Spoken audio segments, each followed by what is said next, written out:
Fanatics, it's time. It's time.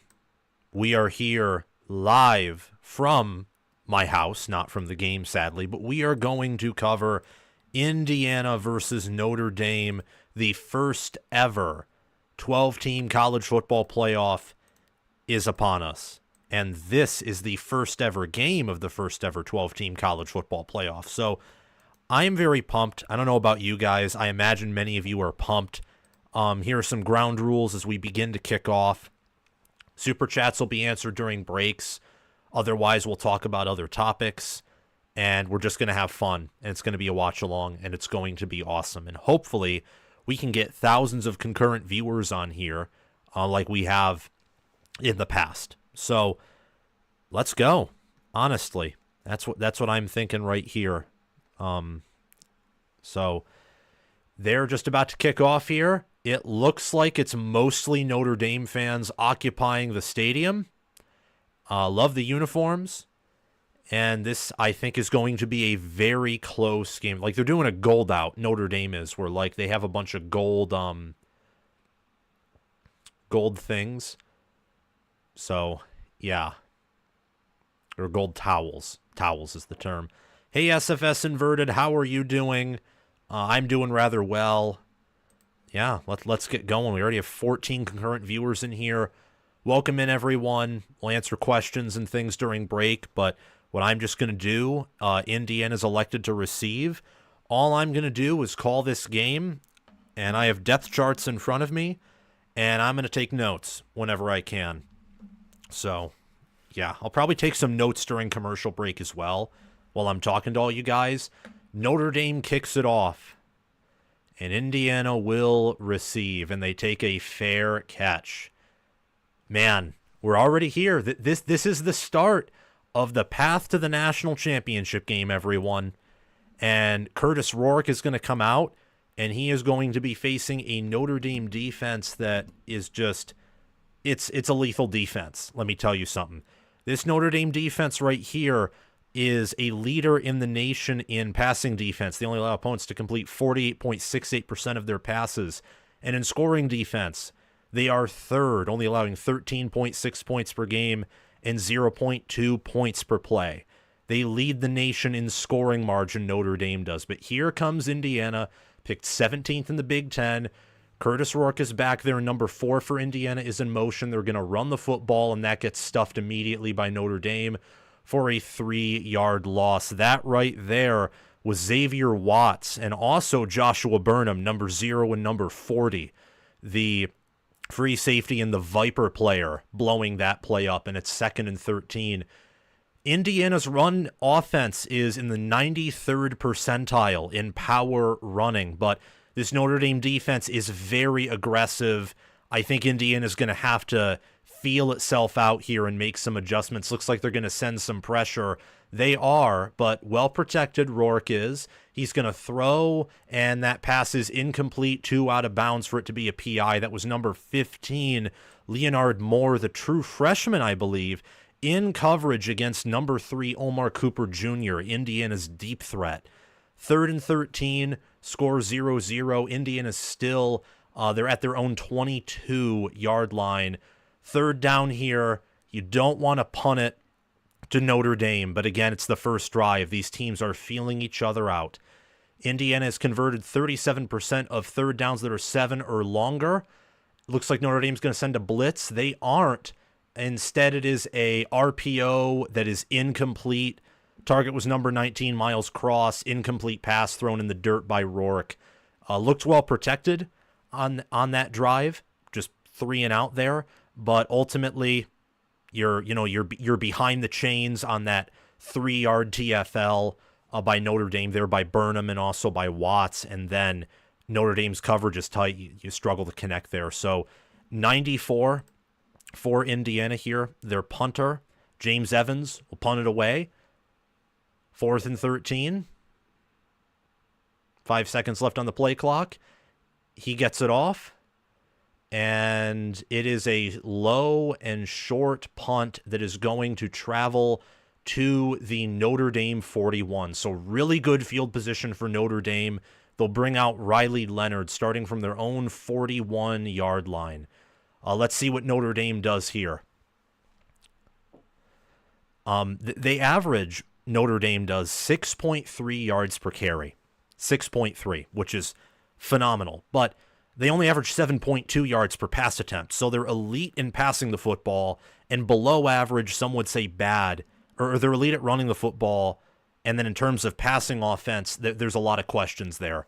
We'll see what Jeremiah Love, number 4, and Riley Leonard, number 13, do. That's going to be the interesting tandem here. This Notre Dame offensive line is just, it's strong. Same with their tight ends. Really, really good blockers. We'll see what they do.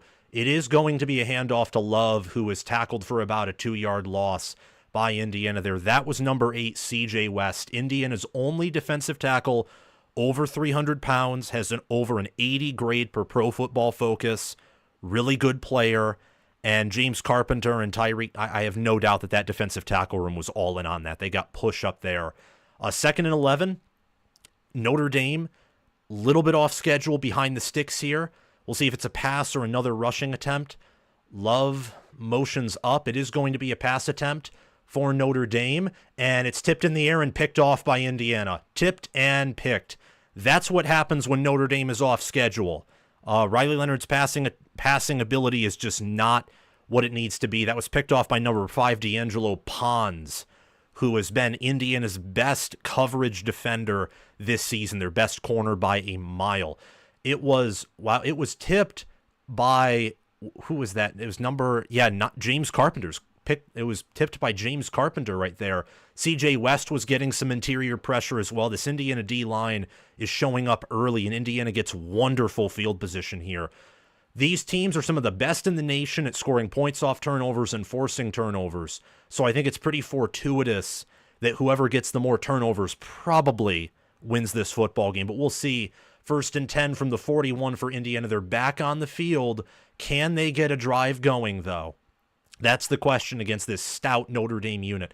They do hand it off, and it is going to be about a gain of 4 or 5, and that is by 17 for Indiana. Tyson Law, but there is a flag. Looks like it is going to be holding based off of how people are moving, but we'll see. I expect it to be a hold. Yeah, they're all moving back. It is a hold. Big 12 referees here. David Alvarez is the lead referee. So they're going to be backed all the way up now to probably their own 49-yard line. That's a huge penalty right there. Big hold on 96 right there, who beat his man for Notre Dame. 56, Howard Cross III. These D tackles for both of these teams are non-negotiables. It's going to be interesting to see which offensive line can negate these D tackles or push them around a little bit, if they can at all. But Indiana, once again, behind the chains here. 1st and 20 from their own 49. They're probably going to pass, but you never know. Are they going to run it? Yes, they will. And it is a gain of 3 from Tyson Lawton out to the Notre Dame 48. It will be 2nd and 17. Notre Dame in a good position to probably force another punt and just, not like get away with that turnover really there. Good effort by their defense, and really that D-line there for forcing that hold and playing tough. Both of these defenses so far are winning the battle. 12:30 left in this game. It is 0-0. Indiana, 2nd and 17 at the Notre Dame 48. Lining up tight. They motion out number, I believe that's 3, Omar Cooper Jr. to the left. Looks like it's going to be another run. There is a hole briefly, but it's quickly closed up. Another gain of 3 out to the Notre Dame 45. So it will be 3rd down and 14 right there. 3rd down, 14. They substitute for Notre Dame. They're bringing out some players, and Indiana's bringing some back in as well. Curtis Rourke, 3rd in the nation in QBR, and he has, looks like 3 receivers out there. Looks like Indiana's using extra protection. They want to give him all the protection they can in the world. Notre Dame does just bring 4. They don't win the battle, and was that caught? Yes, it was. Caught by Elijah Surratt inside of the 20, I do believe. Let's see. Let's see if they said he dropped it. Yeah, inside the 20. Did he drop it? They snap it off before they can review it, so it won't even matter. And he threw a pick. Curtis Rourke threw a pick right to Notre Dame's number 0. That is Xavier Watts right there. So Notre Dame will have the football back, kind of an arm punt. You know, you get the hold, you get the deep throw. Rourke was being aggressive, overthrew his guy. So 2 QBs, each with a pick now. Rourke threw it right over. It was over 5, over his man, Keshawn Williams, and into the hands of Xavier Watts. Notre Dame will have it inside of their 5, so it will be a long drive for the Irish coming up. Let's see if the Hoosiers can flip the field. 0-0, these defenses are really stepping up here. Really stepping up.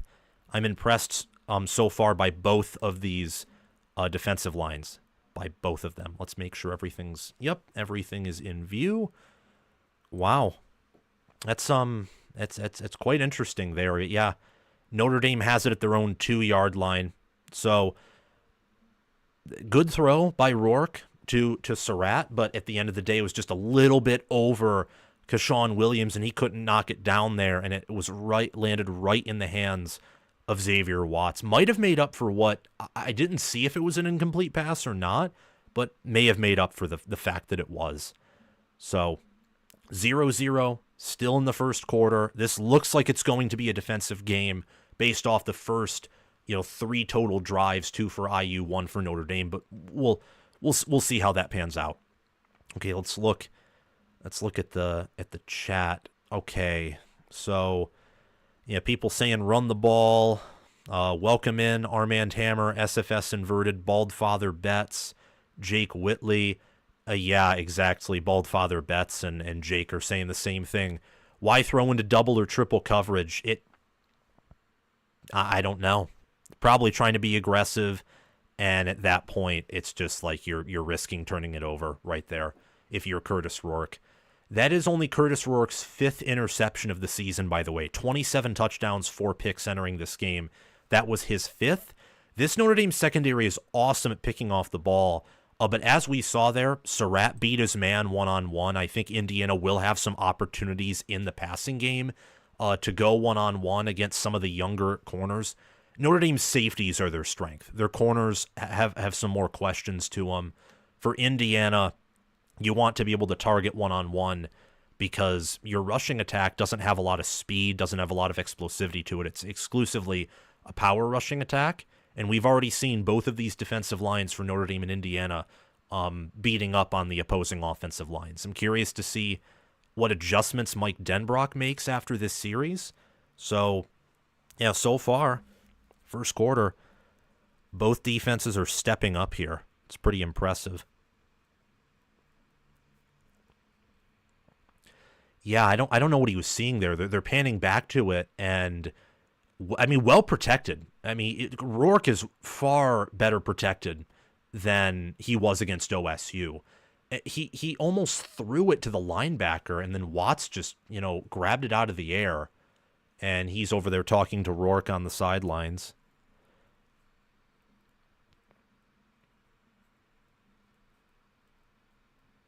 So, let's see what Notre Dame does here. Could it be a run? Could it be a throw? They're at their own 2. They do get penetration, and it is a hole for Jeremiah Love, and he is gone.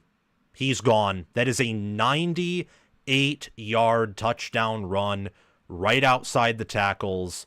Touchdown Notre Dame. That is not what you needed if you were Indiana. They were aggressive. They got push on the inside, but Love just went right outside, in between the guard and the tackle, the A gap, I believe. Or maybe that's the B gap, and huge score there. Big play by Jeremiah Love, who, by the way, is an alien caliber player. Elite player, one of the best running backs in the country. Just writing this down here. So, quick scoring drive. Hopefully they don't do a commercial break right after this, because that would be pretty crappy. But, yeah. Crazy. 98 yards. If you're Indiana, You can allow that to happen once. You can't do that again. You can't do that again. We'll see how they respond here on this next upcoming drive. One play, 98-yard. Let's see what happened here. It was a run to the left. Love broke a tackle. They almost got to him for a yard. Great downfield blocking by Notre Dame's receivers. And really what described that whole matchup was Notre Dame's left guard, Billy Scrueth, just pushing James Carpenter, CJ West just enough to where there was a hole. And you had to rely on a shoestring tackle there by IU, and they just couldn't get it done. So let's see what happens here. 98-yard rushing touchdown, tied for longest in school history. Notre Dame is up 7-0 here with 10:57 left in the first quarter. So game's not even over yet, but you got to respond here. You have to if you are Indiana. All right, number 90 for Notre Dame will kick this ball off. I believe Mitch Jeter, who struggled with field goals. Special teams is something that in recent weeks both teams have struggled with. Indiana's special teams unit is better than Notre Dame's, but if Indiana keeps allowing these long runs, that won't matter that much. Just what an explosive run by Jeremiah Love. Just in speed, down the sidelines, outmaneuvering everyone, and what a great downfield block by Notre Dame's wide receivers. Let's see what response exists here.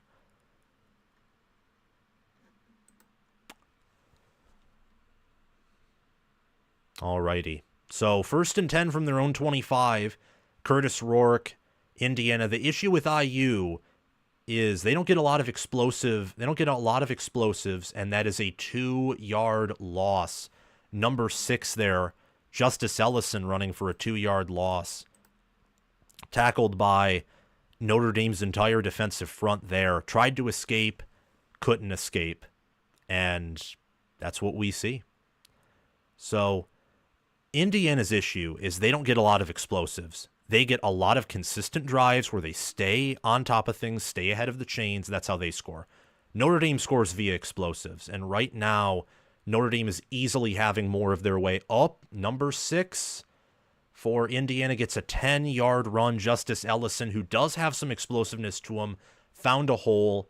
It's 3rd and 2. I wonder if they run Curtis Rourke here. Rourke was a option QB, like not option as in he ran before he threw, but he ran an option offense and was able to run the option in Ohio. We have not seen him run the ball much this year. That's really because they haven't had to run. They're a good power rushing team. But I'm curious to see as he's in shotgun with Ellison 5 yards behind the line of scrimmage, what Indiana does here. They shift number 19 in, probably to be a blocker, and they get the first down. Ellison picks up a gain of 6 yards to the 39-yard line. First down and 10 for Indiana. So what happens is that Notre Dame sees that it's a run, but IU just blocks it perfectly. It was a gaping hole. There's no way he wasn't picking up the first down unless he didn't trip there. Good job by Tyler Steffens, good job by Mike Caddick, and also by Bray Lynch, the interior of that offensive line. 1st and 10 from the 39 for Indiana score. Notre Dame 7, Indiana 0. They are going to not hand it off, but it is a incomplete pass. It was an RPO through it just above Elijah Surratt. Therefore, it's an incomplete pass, and it was nearly picked off, but out of the reach of number 15, Leonard Moore, the boundary corner for Notre Dame, number 15. 2nd and 10. Let's see what Indiana does here. Again, as I mentioned earlier, Indiana can't rely on failed plays as much as Notre Dame can, because Notre Dame can make up for their failed plays with explosives. Indiana is a team that needs to execute on almost all of their plays. They need a high offensive success rate to win. It is going to be a run. There is a hole. And wow, number 17 all the way down to the Notre Dame 38. Notre Dame's rushing defense, that was right there. Tyson Lawton Notre Dame's rushing defense has given up an average of 3.7 yards per carry this year. You wondered if it was because the Service Academy offenses they faced that were really good at running the ball. But so far we're seeing Indiana's O-line open up holes that they weren't able to open up against Ohio State or Michigan, for example. The two best D-lines they played in the regular season and D-lines that really swallowed up their offensive line. 1st and 10 at the 39. Indiana's been here before, but that drive finished with a pick. They're going to hand it off again for about a gain of maybe 1 or 2. That's Tyson Lawton again. It will be 2nd and 9, 2nd and 8 from the 38 or 37 of Notre Dame. So, I mean, the drives that we've seen so far are total. They're epitomes of these teams. Notre Dame, one play, gone. 98-yard rushing touchdown by Jeremiah Love, the epitome, the symbol, the representative of that offense. And here for Indiana, it's been 3 drives. One was a punt, but the other 2, you had maybe a medium-sized play. They're going to run again for only a gain of 1. It's going to be 3rd and 7 from the 37-yard line. Maybe 3rd and 8, but 3rd and 8, 3rd and 7. It's a 1-yard run for IU there.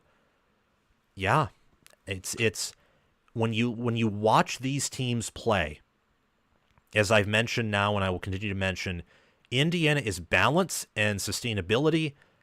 Notre Dame sends a blitz, but it's picked up, and it's over the head of Surratt right there. I wonder if Indiana goes for it on 4th and 8 or if they do punt. It's over the head of Surratt, covered by number 15, Leonard Moore, again, who's overall had a good game so far. Gave up that one play. They're going to send out the punt team, IU is. Nice drive down the field for Indiana, but the problem is it ends in a punt, and at the goal line situation, I wonder what defensive adjustments are going to be brought to Indiana, because if they pin it inside the 5 again, they're probably not going to want to go aggressive again after what happened. Punt by James Evans. It looks like it's... Oh, that was not a good punt. I think that is... Is it at the 20? No, it's at the 17, so inside the 20. Not terrible.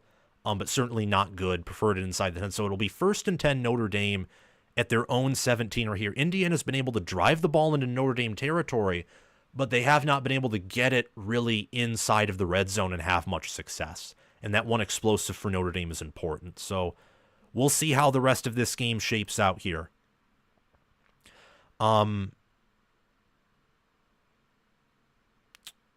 Sam, are you surprised at these holes that the holes that Indiana is forming?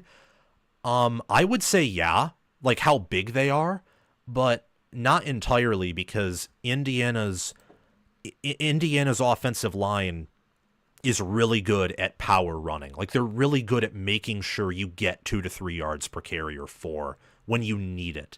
Of course, the explosive runs that I've seen from IU are a bit surprising. But Notre Dame does not have the defensive front that Michigan or Ohio State have. They don't. What Notre Dame has that Ohio State and Michigan don't is the type of offense. They have a much better rushing offense, obviously. Rourke will keep one of these for a huge gain if IU can run like this. Yeah. If you're Indiana, what you have to do is, I think you have to play the long game, because I don't know. Indiana gave up some explosive runs on the ground to Henderson at the end of the game in garbage time against OSU, and like maybe 1 or 2 to Washington's Jonah Coleman. But this could be a fluke. You got to play the long game here. If you're Notre Dame, just keep pounding the run and see what works. You gave up a TFL. Your O-line hasn't looked really dominant in every snap, but you got a long run, and that's what matters the most, that ended in 6. And based off of how your defense is playing, I don't know how much Indiana's going to be able to get into the end zone. So let me see what other people are saying. Indiana looks like they are adjusting well. Hopeful American. Yeah, Notre Dame's defense, yes, but you cannot allow a long run like that again. Okay. 10 Titans, 96. These QBs are flat out awful. They're not awful. I just think the opposing, for Notre Dame, Indiana's secondary is better than Notre Dame's QB play.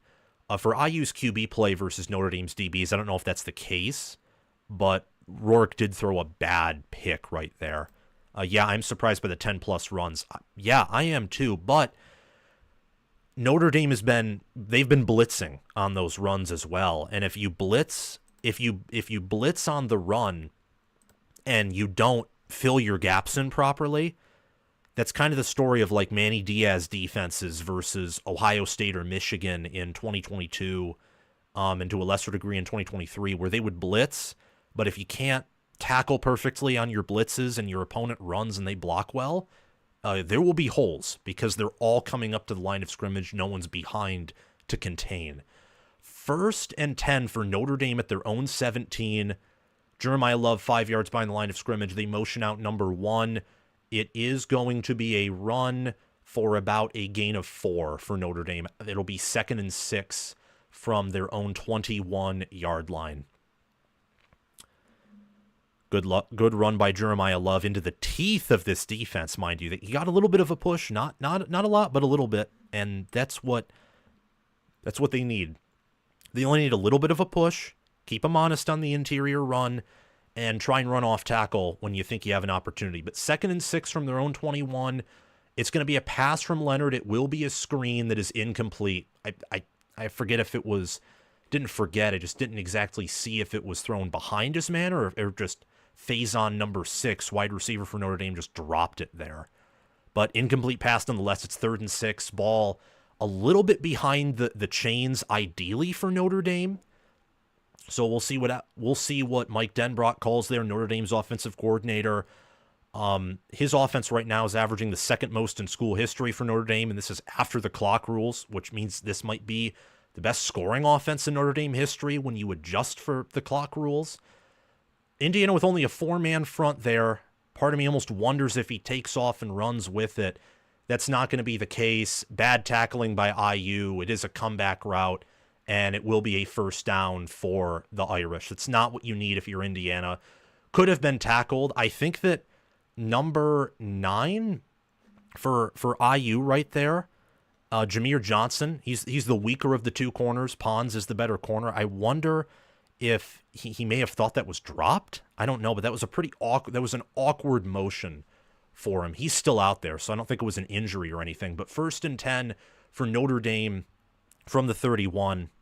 I believe that was Jordan Faison with the reception. They motion Mitchell Evans, 88, over to the left side. Think it's going to be a run here, and it will be. And it's a tackle for loss for Indiana. Again, their 2nd of the day. It will be 2nd and 11. That was number 24, Jadarian Price, the backup running back, but a player who I think could start at a variety of schools at the Power 4 level. Jadarian Price is really good. A little bit of a TFL, not a full yard, but just didn't get back to the line of scrimmage. It is 2nd and 10. Indiana, 7 minutes and 3 seconds of TOP, Notre Dame 2:21. Wonder if that becomes a factor here. It will be a play action by Riley Leonard, checks it down to his man, Jadarian Price, 24, gets a gain of 8. It will be 3rd and 2 from the 39.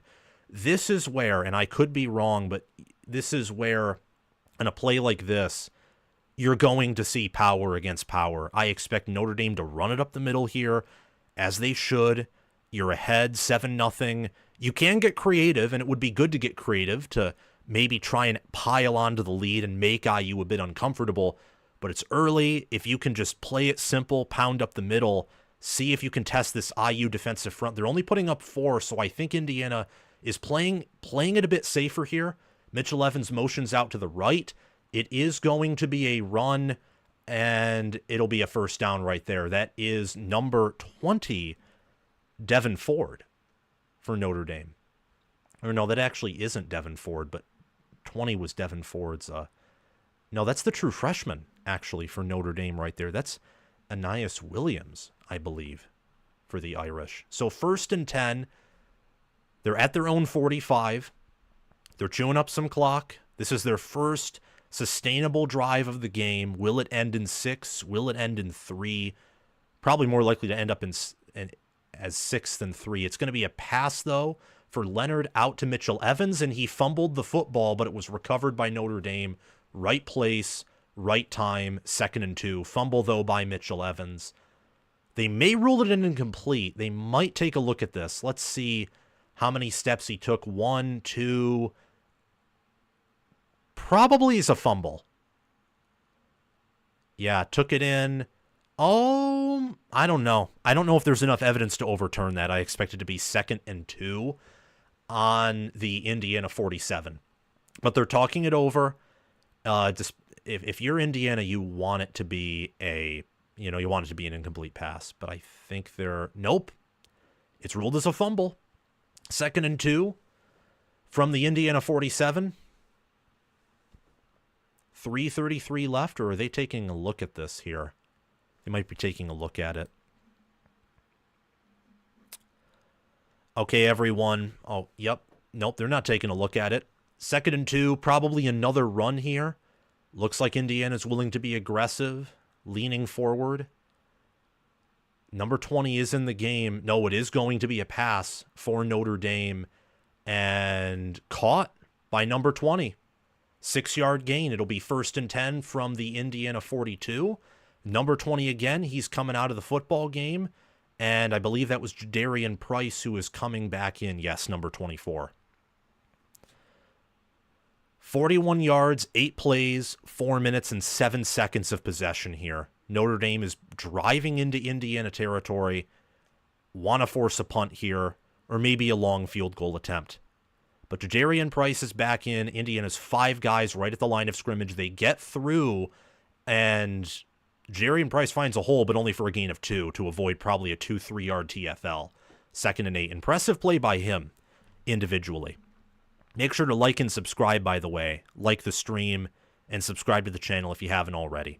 Thank you very much. Okay, so 2nd and 8.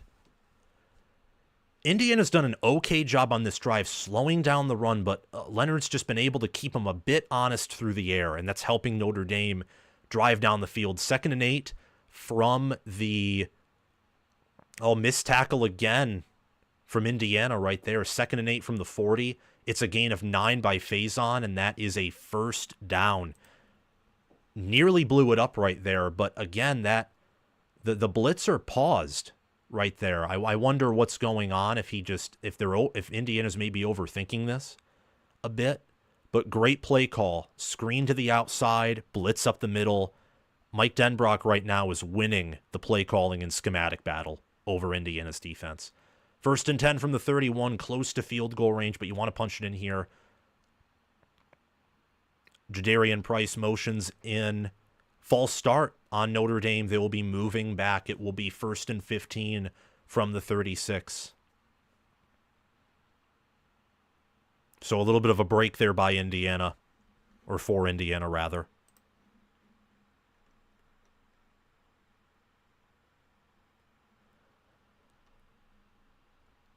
Channel AI says, what's the weather? I can explain this while we're live here. Notre Dame is huddling. Number 88 came out as Mitchell Evans. It looks like he's having a rough game so far. Okay. 1st and 15. Minute 7 left. The weather in South Bend is 27 degrees with 6-mile-per-hour winds. They are going to run it. They do get some leverage there. Jadarian Price, man, that was a long run of like 18 inside the 20. Indiana is trying to get interior leverage, but whenever they don't, Notre Dame's just willing to go on the outside right there. And their downfield blocking at receiver is just, it's fantastic right now. It's absolutely fantastic. Good job by number 6, Faison, for Notre Dame. That's been a real difference so far. Jordan Faison, Bo Collins, Jaden Greathouse are doing a very good job blocking downfield. 1st and 10 from the 16. Right there, run by Jadarian Price right into the teeth of the defense. Gets about a gain of 2. It'll be 2nd and 8 from the 14 of IU. End of the first quarter. Keep in mind, as someone mentioned in the chat, it was Bald Father Betts, Notre Dame starts fast. 4th quarter, they slow down a bit, but that's also because they blow everyone out. IU has started slow in multiple games, and then as the game progresses, that's when they typically score more. But we'll see if that's the case or if Notre Dame's going to make it 14-0 right here. That's the end end of the first quarter. I'm going to block this bot right here. How do we block him? Okay, yeah, thank you, SFS Inverted. Just please block it. Moderators, just click the block tab. Yeah, still early. It says SFS Inverted. Same thing, Baldfather bets. Yeah, it's pretty early. We'll see what happens. Right now, Notre Dame is winning the outside leverage game. Indiana's winning the interior leverage game. The difference really is that the explosive for Notre Dame created the touchdown. For Indiana, they just haven't gotten in the end zone yet. But these two teams look pretty even so far. I'm going to take a little bit of a drink of water, and since the end of the first quarter, it is time for a little bit of an ad break of my own. So see you in a few seconds. If you have YouTube Premium, the ads that I'm inserting do absolutely nothing, by the way. So, yeah. It's a good little stream going on. Okie dokie.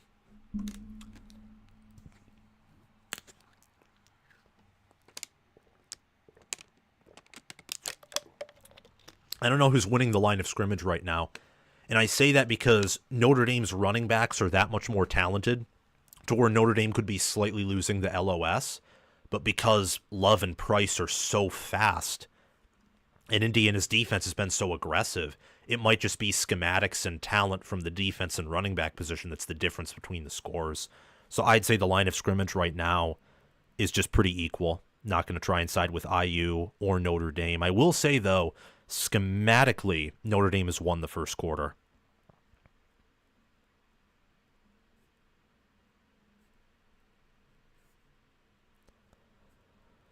Which is interesting that IU does, I think, look a little bit lost. And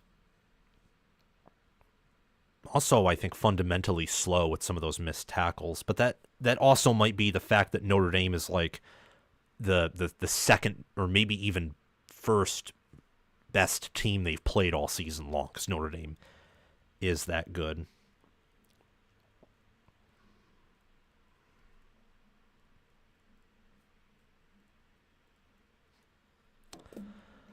$187 concurrent viewers. This is incredible. Let's try and get this number up to 1,000 at some point.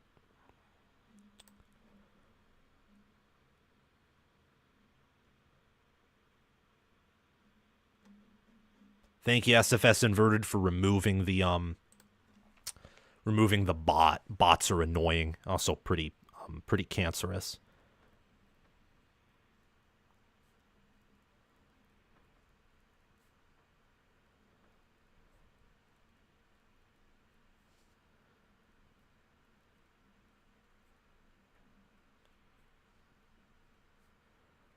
All right, 2nd and 8.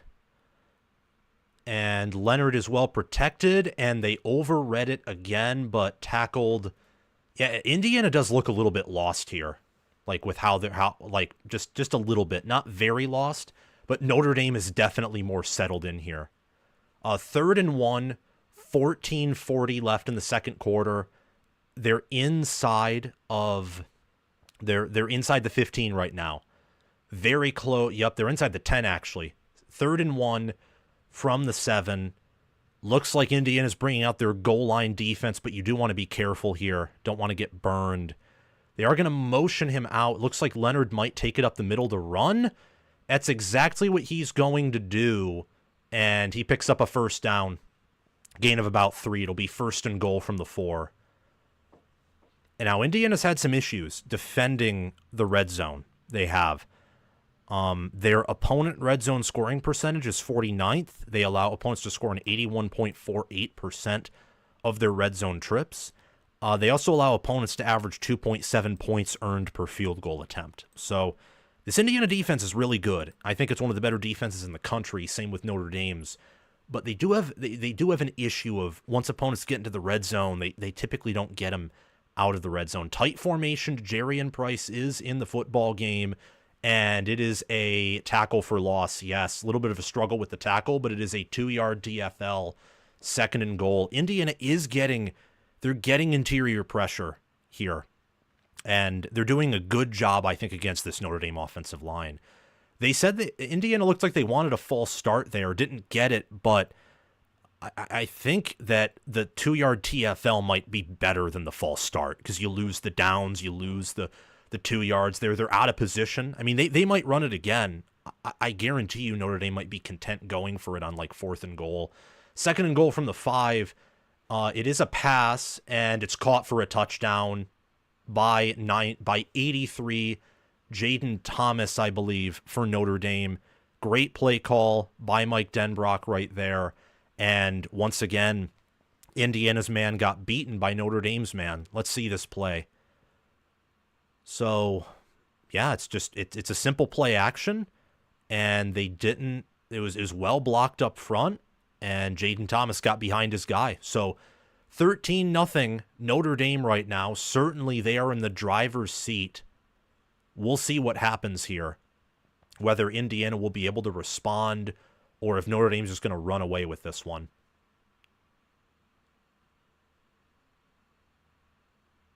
And the extra point is good. So 14-0. 14-0 Notre Dame right here. It is still early. Still early. It's 12 minutes, 52 seconds in the second quarter. But according to ESPN's FPI, Notre Dame has a 90.3% chance to win. If you're Indiana, you got to score here.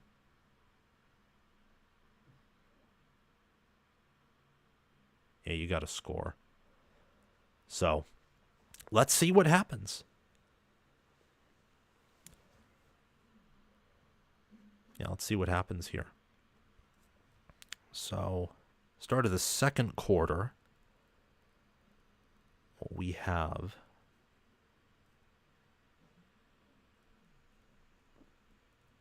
I'm writing things down. That's why I'm not talking here. I mean, Denbrock is in his bag right now. I wonder if this is another scripted drive. I'm curious to see. I imagine that both teams are now either completely out of their scripted drives or mostly out of their scripted drives.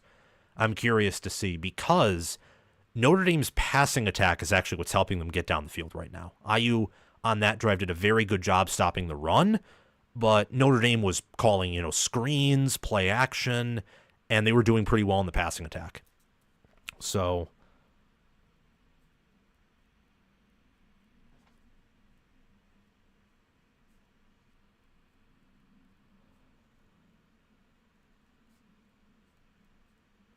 and by the way, everyone, for tomorrow's games, I will be live for at least 2 of them. That being Penn State SMU at noon and Ohio State Tennessee at 8 p.m. I'll be live for those. And maybe Texas Clemson, but I have not decided yet. If you are new, by the way, if you're just joining us on the stream right now, please like the video, subscribe to the channel, and also hit that notification bell. Actually, what I can do right now is I can change that right here. Signetti needs a good humbling, not gonna lie. Yeah, I don't know if his statements are always like, if they're arrogance or if they're meant to like rally the troops. I don't exactly know, or if it's like a psyop, but that seems to be the perception of a lot of people. It's an understandable opinion. Penn State, Clemson, yeah, I mean,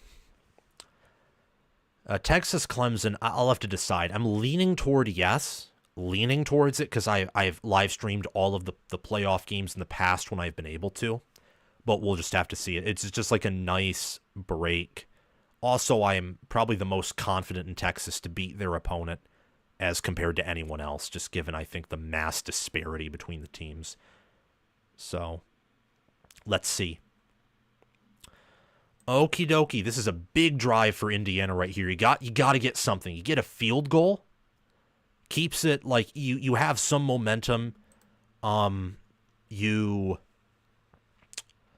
score a touchdown, it's not 0-0, but now we know that you can respond. So Notre Dame's come out early, established a 14-0 lead.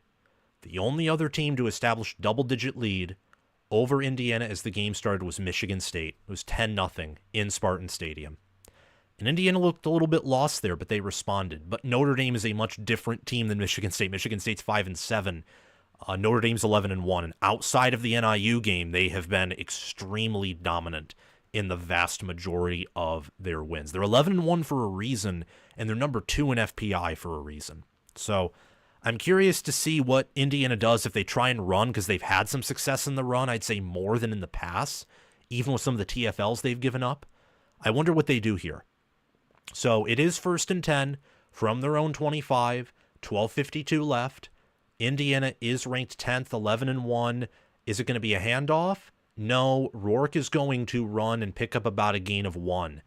So Rourke, again, was able to run the football at Ohio. It is good to see that Indiana tried to run him there.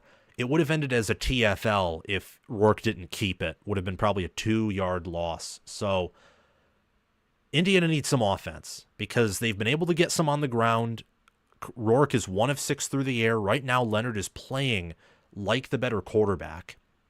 I'm curious to see what happens right here as Indiana is 4 wide.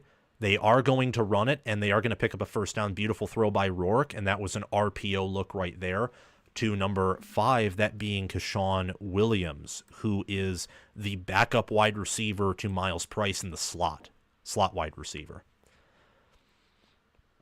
Tino Sansuri, the offensive coordinator, is with the team until the playoff run is over. Then he will be the offensive coordinator at UCLA.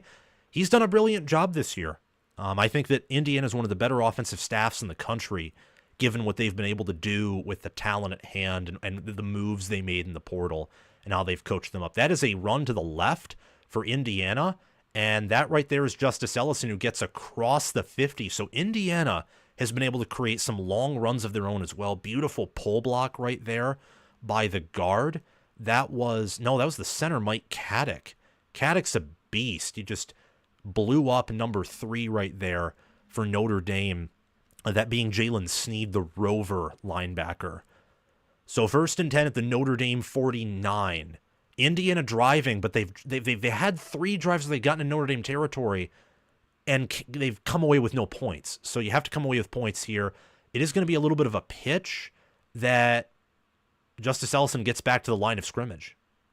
Should have been a TFL, but it wasn't. He got right back to the line of scrimmage.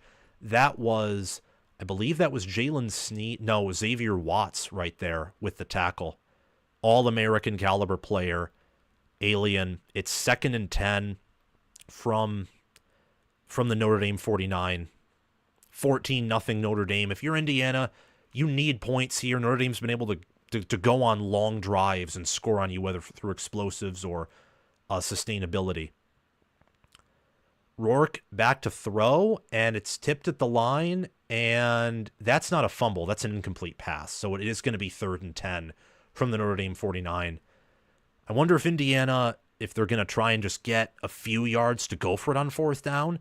Little bit of a hold right there. That was a hold by 75, but 44 for Notre Dame was batted that right down. Or 40. No, 44. Junior Atui Halamaka, backup Viper to Joshua Burnham. So 3rd and 10. IU is 2 of 4 on 3rd downs with an average of 9.3 to go. Looks like Notre Dame's going to send pressure. They are going to run it, and it's going to be a TFL for a loss of 1. It's going to be 4th and 11 from the 50. Indiana will punt it away. They will punt it away. This next drive, I think, is the game. You go down 21-0 in a game like this, you can't come back from that. Just run. It wasn't blocked all that well, and number 99, Riley Mills, just blew that up right there. So 4th and 11, James Evans is going to punt it away. IU's had some success, but it's been very limited. Notre Dame's doing a very good job of kind of playing bend but don't break defense. James Evans punts it. Looks like another it was another short, pretty bad punt. It was out right at the 20. So about a 31-yard punt, 30-yard punt. He's not having a good night. So it'll be 1st and 10 Notre Dame from their own 20. when we get back. Wow. Yeah, James Evans started off the year pretty well, but in big games, he's been just bleh.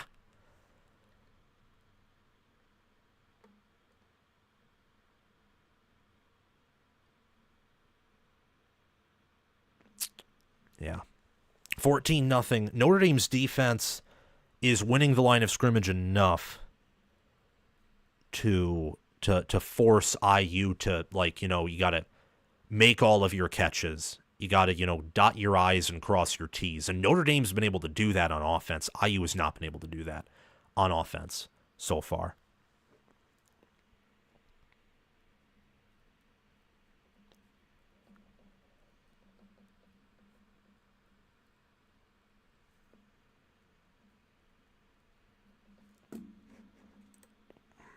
All right, 262 concurrent viewers and 21 likes. This is great. This is great, guys. Let's try and get it up to. I know this is a big number, but I imagine that there will be more viewers pouring in. I mean, we already have 10,000 viewers right here, total. I would say, try and get to 1,000 likes. Maybe toward the end, there's peaked interest here. We can get some concurrent viewers on. So that would be pretty good. 1,000 likes. Robert Miller, is IU just too outclassed in the trenches?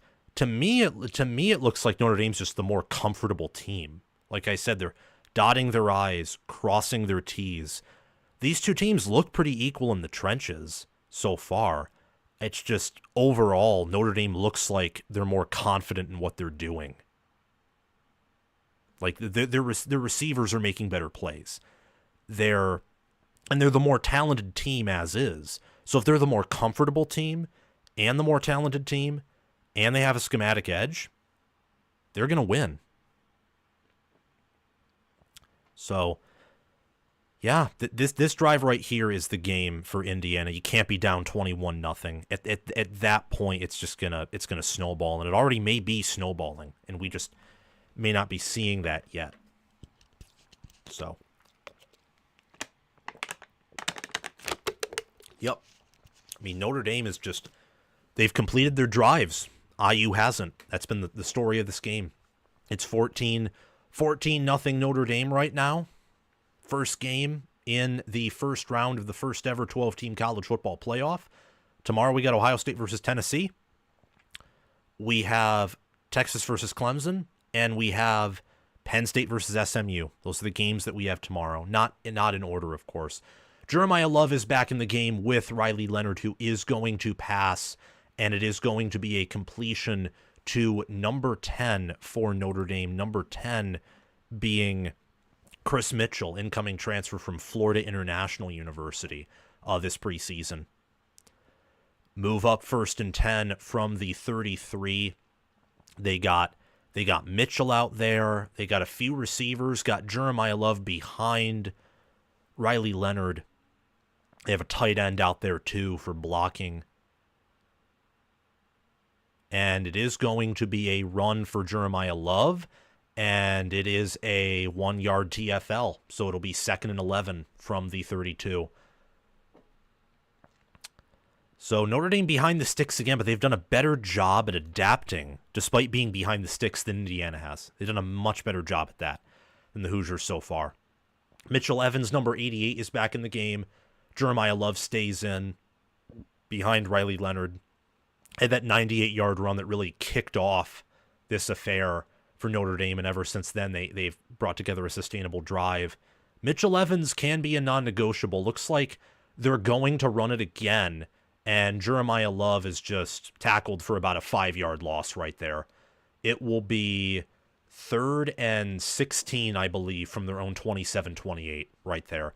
They tried an outside run, and C.J. West just blew that up immediately. Same with Michael Kamara.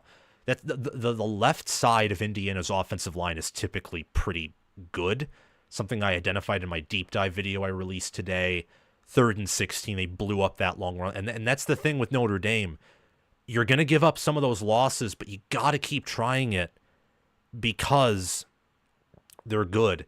It is going to be a screen pass that's ultimately dropped, so IU gets the 3 and out they need. They force Notre Dame to, 6 plays, 7 plays, or something like that. It was actually 4 plays. Picked up a first down. Little bit of a hold there. Almost a face mask by number 50 for Notre Dame. Rocco Spindler, the right guard. And just a drop. It was not even a drop. It was tipped and kind of a bad throw by Riley Leonard right there. So a punt from Notre Dame. Is Indiana going to try and block it? Looks like they might. It is a short line drive punt, and Indiana will have decent field position. It'll be 1st and 10 at their own 35-yard line. Better punt than anything James Evans has come up with so far. Good punt for Notre Dame. Indiana will have the ball back. It's 7:26 remaining in the game. Good series by Indiana's defense right there. And they're fading away. I'm going to take a little bit of an ad break of my own. Keep those likes pumping up. Let's get to 1,000. Like, share, subscribe if you haven't already. Thank you very much. And, wow, 14-0 still. It's still a game, but if you're Indiana, you got to score here. You have to take advantage. You have to. The first time you got a turnover, you gave up your own interception. And the other times you forced punts, you just haven't been doing much. So, anxious to see what the response is here from Curt Cignetti and his squad. These wings are spicy. Good thing you're eating well. So, good defense, IU. Yeah, I think Baldfather Bet says it perfectly. They're just executing their plays better. That's what Notre Dame's doing. They're executing their plays better. They look more comfortable. They're not...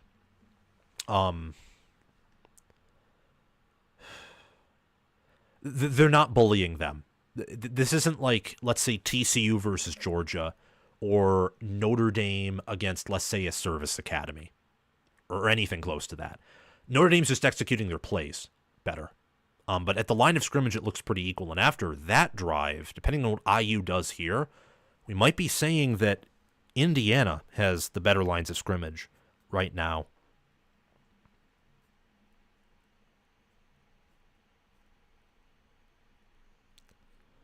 All right, we have another bot to block. If you guys can get on that.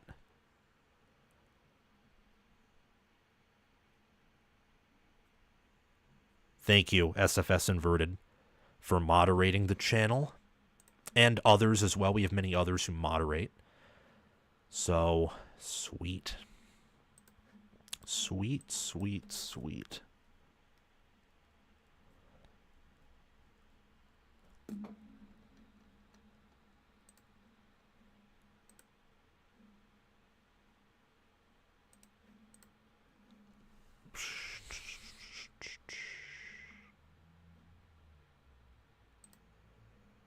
Notre Dame still with a 90.2% chance to win this game. Granted, they were heavy favorites by ESPN's FPI already. Like, heavy, heavy favorites.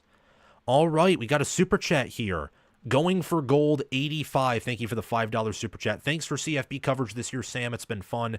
Appreciate your work, and go Big Red from the great state of Nebraska.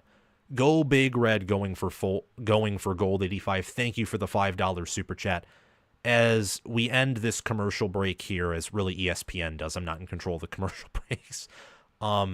Reminder, super chats do get priority, and I will read them during commercial breaks. That's when I read these chats. So, thank you very much. Go Big Red. 1st and 10 from the 36 for Indiana.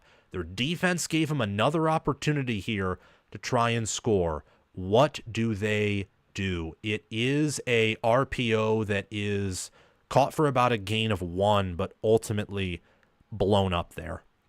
And that was by Xavier Watts again, who's just everywhere, all across the field. For Indiana, that was Miles Cross, their wide receiver Z. It'll be 2nd and 9.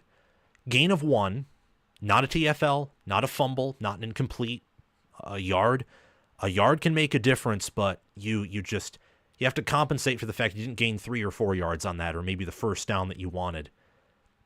Tight formation, it's not a run, instead it's a TFL. It's a 2-yard tackle for loss.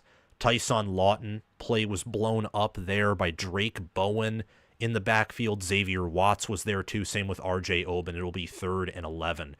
So Indiana forces a 3-and-out, but Notre Dame right here is forcing a 3-and-out as well. If Indiana can't pick up these 10 yards, we'll see what the Hoosiers can do here. 6 minutes, 20 seconds left in the half. Defenses have played well, but Notre Dame's offense has stepped up to the table when necessary. There is a blitz coming, and Rourke throws, and it is caught. It is caught right there. That by Elijah Surratt for a gain of 15. It is first down inside Notre Dame territory. Really good protection here. They sent 4, little bit of a disguised pressure, but enough time for Indiana to have protection. Rourke again throws. PI on number 1 is incomplete. Number 1 is Jordan Clark, Notre Dame's nickelback, so it'll be a gain of 15 for IU right there. What a clutch catch by Surratt. And after this PI, it's going to be moving inside the Notre Dame 40. Not quite close enough for Nick Radicich's leg, but he's been pretty accurate inside of 40 yards for field goals. So we'll see. It's going to be considered holding, not PI, but still first down for Indiana.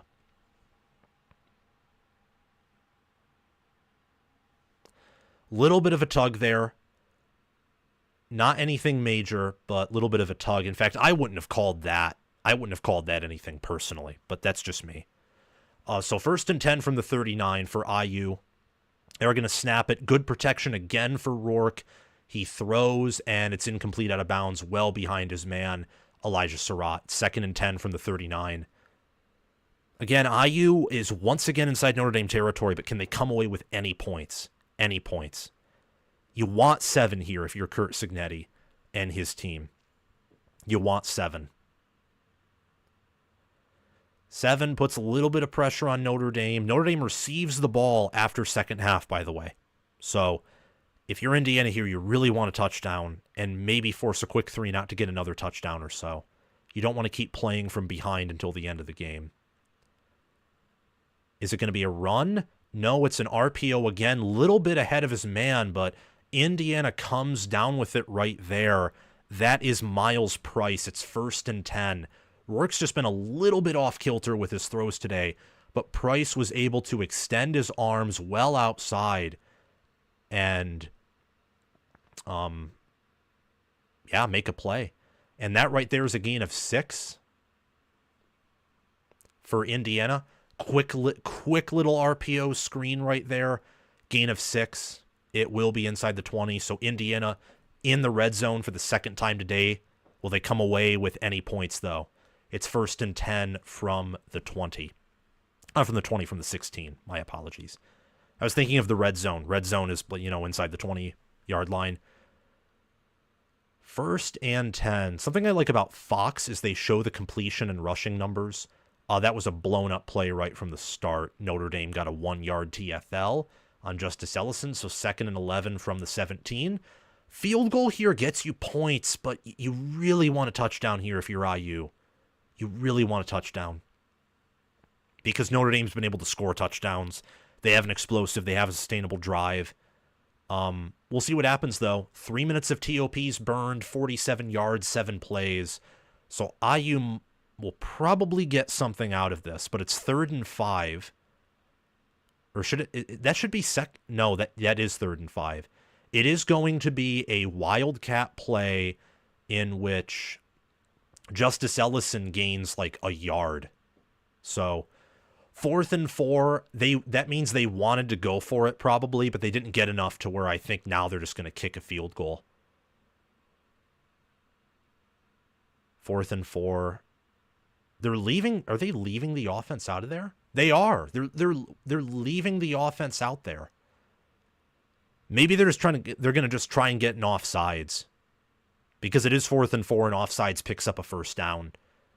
Hard count, run the clock all the way down. It is already down to 6 seconds. And timeout Indiana. Will they kick a field goal? What will they do? I mean, you have the 2-minute warning.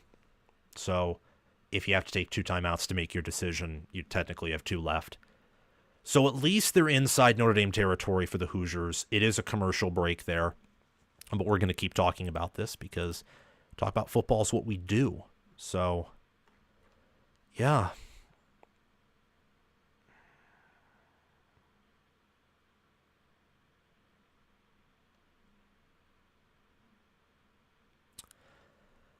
Yeah, I think that with how outside of that long run they've slowed down Notre Dame's rushing offense, taking the 3 here would be smart. I agree with that, Bald Father Bets. Take the 3. These play calls remind me of U of M OSU game. Chip Kelly run the ball a million times into the walls. Now they'll kick it. You must be ahead of me, Armand. You might be ahead of me here, which could be a little bit of a problem. So, if you guys haven't already, again, like, subscribe, hit the notification bell.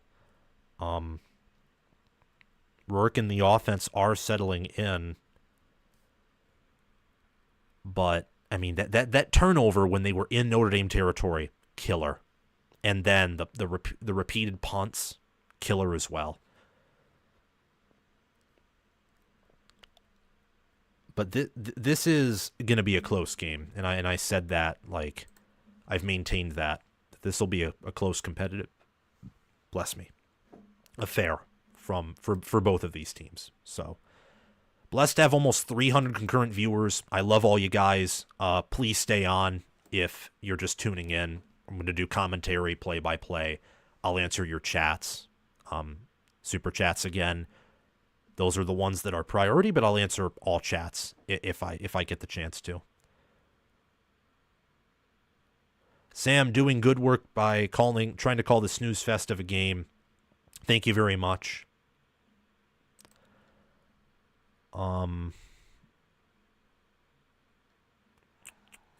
Thank you, Michael. Appreciate it. And yeah, I mean, I think right now both of these teams are trying their best to scheme. I just think that Notre Dame's executing better. I mean, that's the real difference here. And Curtis Rourke is in a poncho, so I'm assuming Indiana's just going to try and kick the field goal. Will they make it? That is the question right here.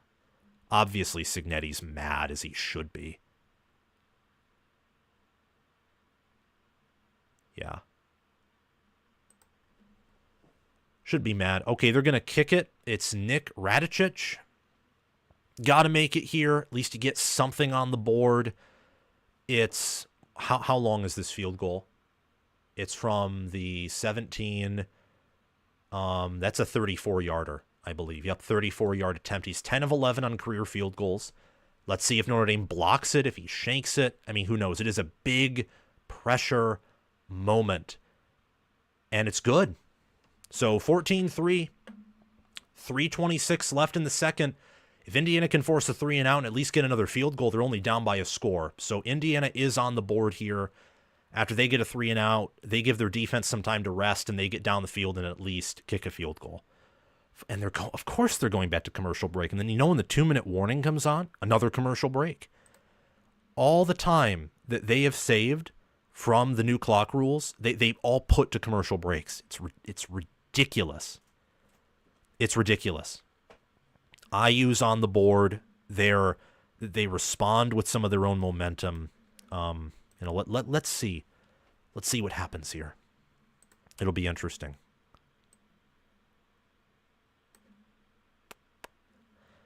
Yeah.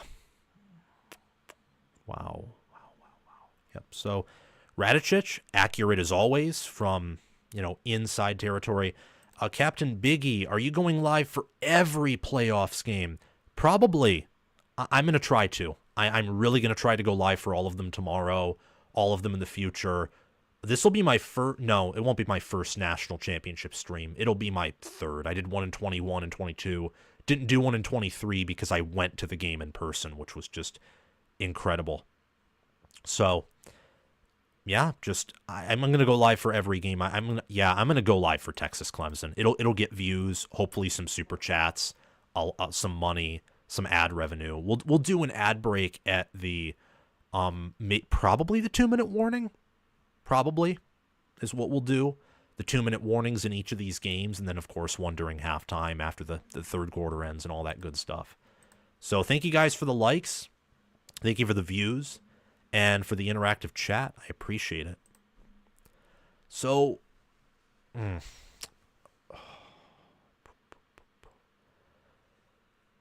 so what do you think about the other playoff games?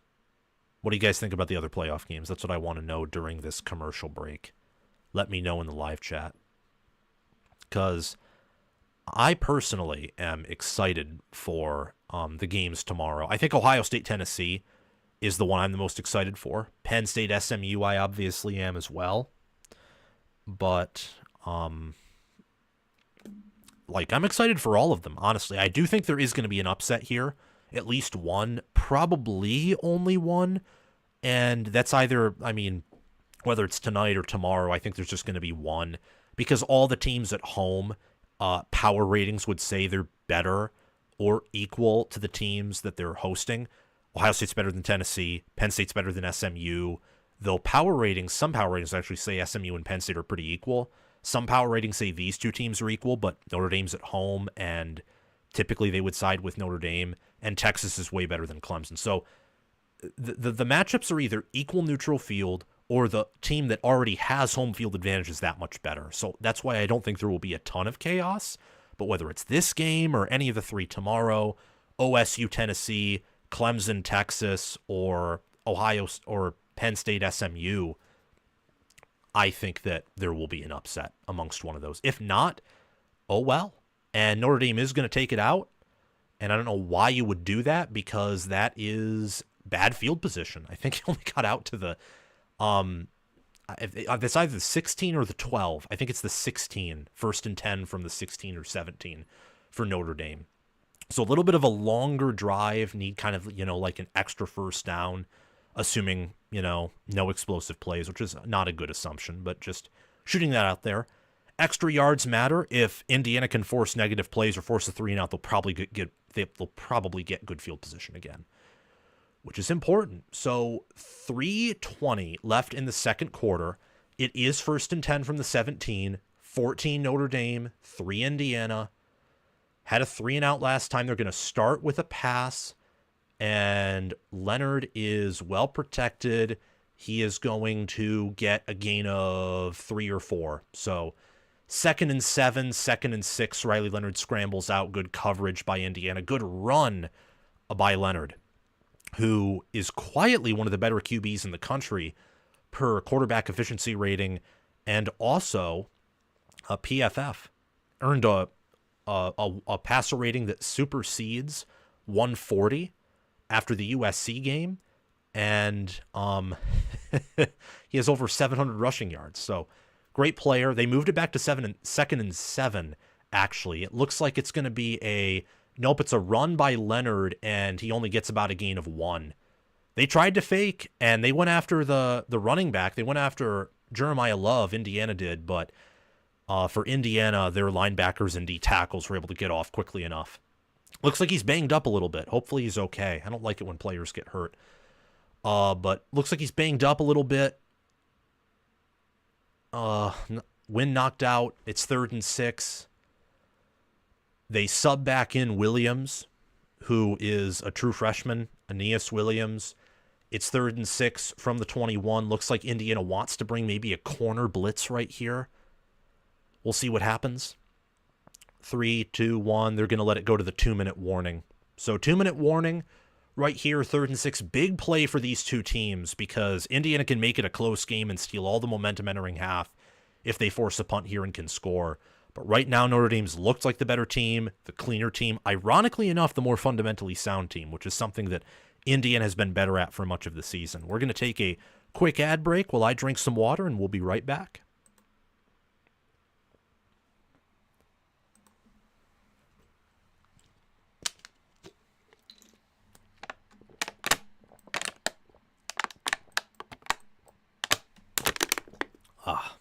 It's refreshing. I have like 4 water bottles up here that I got out of my kitchen, which is pretty cold, so it's convenient. I'm going to be hydrated for this entire game.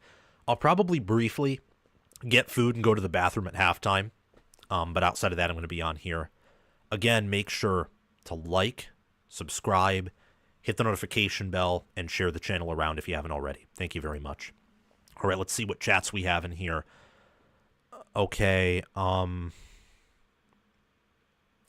Howard is still better than McCord. Are we arguing about this again?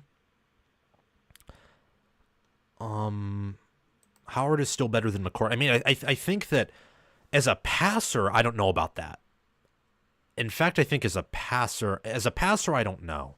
As an overall QB, I'd probably say yes, due to his elusiveness and legs. But as actually, you know what? As a decision maker, I'd probably decision maker, I'd lean McCord. Talent, I'd lean Howard. Arm talent is a push, and I would say legs is obviously Howard. That's kind of what I'm thinking through right now.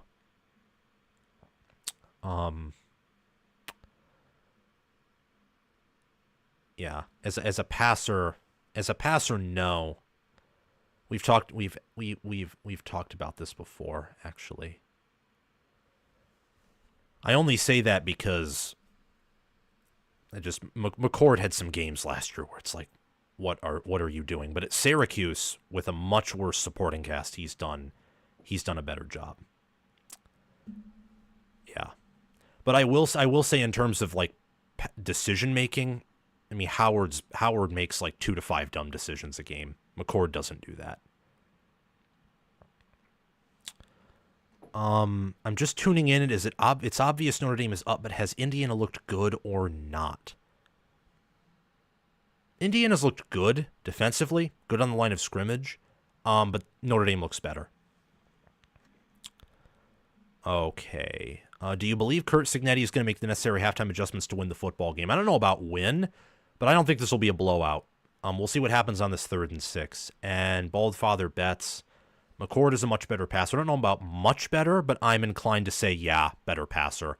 I mean, McCord could actually he could throw the deep ball last year with like moderate effectiveness. Howard's not been able to throw the deep ball at all outside of like the Northwestern game, which isn't saying much. 3rd and 6, hit as he throws, and is it caught? I think that's caught.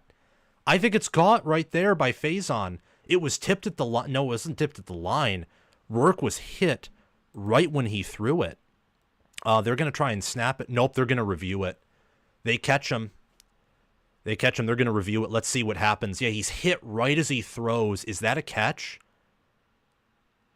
I don't know. I mean, I don't think there's enough evidence to overturn that because he caught it. But did he maintain possession? No. Yeah, no, that hit the ground. I don't know. I don't know. I don't think there's enough evidence to overturn that. That is a very... Yeah, I think that's a catch. I could be wrong because it does hit the ground, but I don't think there's enough evidence to overturn that. I don't think there is. So I think they'll rule it a catch, but it did hit the ground. So maybe in their mind they have enough because it hit the turf, and I thought it was maybe still moving, but it's close. So ruling on the field's complete, you need indisputable video evidence. They're going to call it a catch. Yep.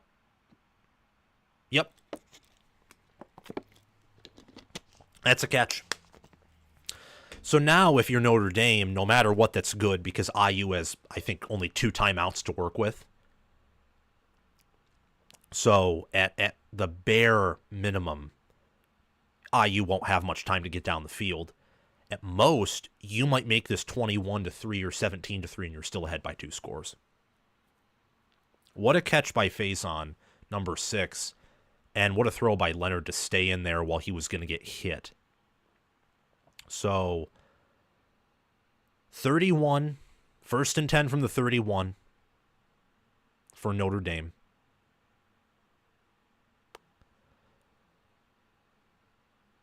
They're letting the clock wind just a little bit, 1:40 left. Motion in Faison to make the formation tighter.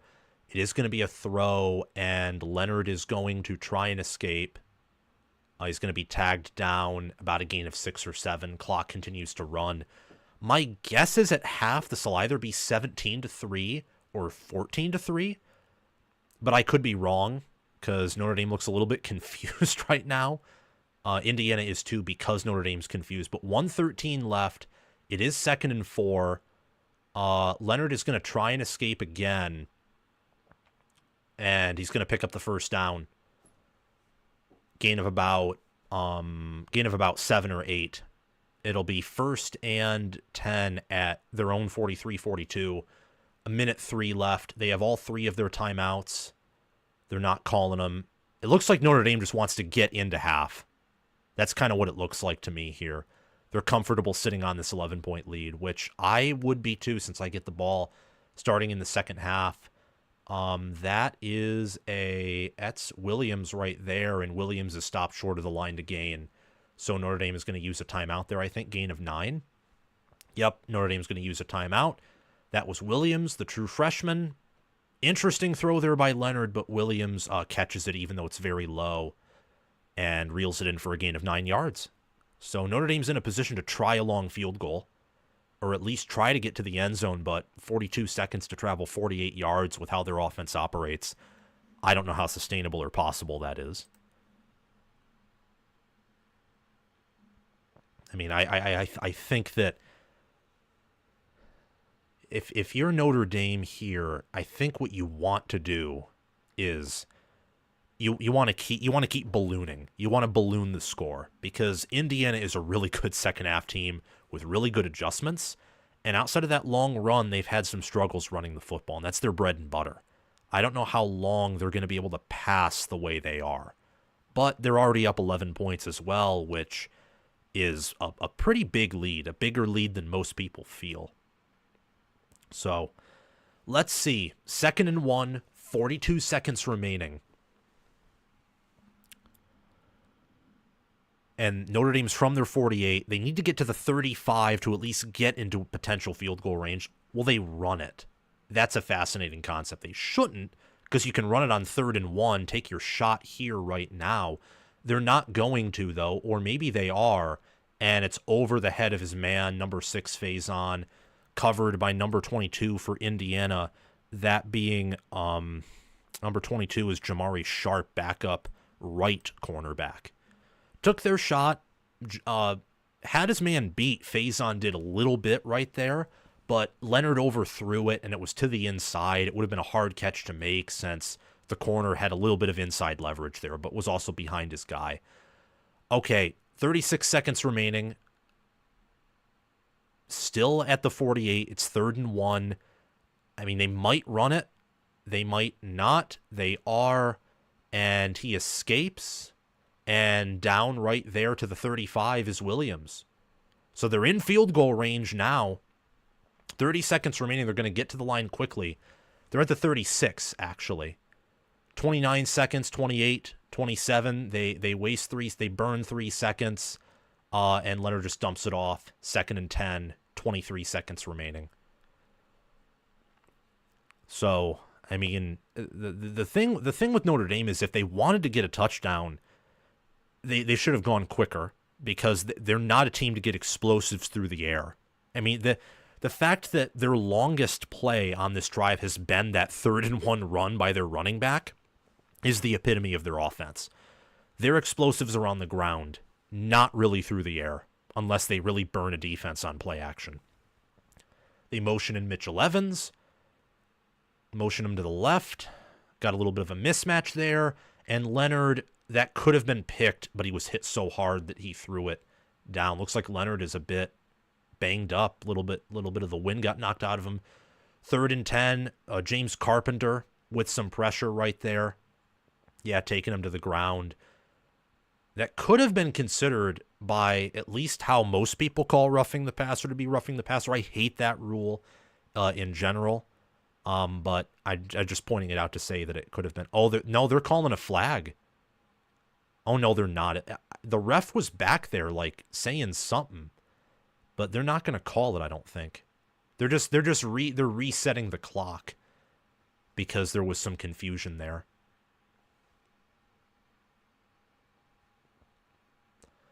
"20 seconds left in the half, 3rd and 10 from the Indiana 36. It's 3rd and 10.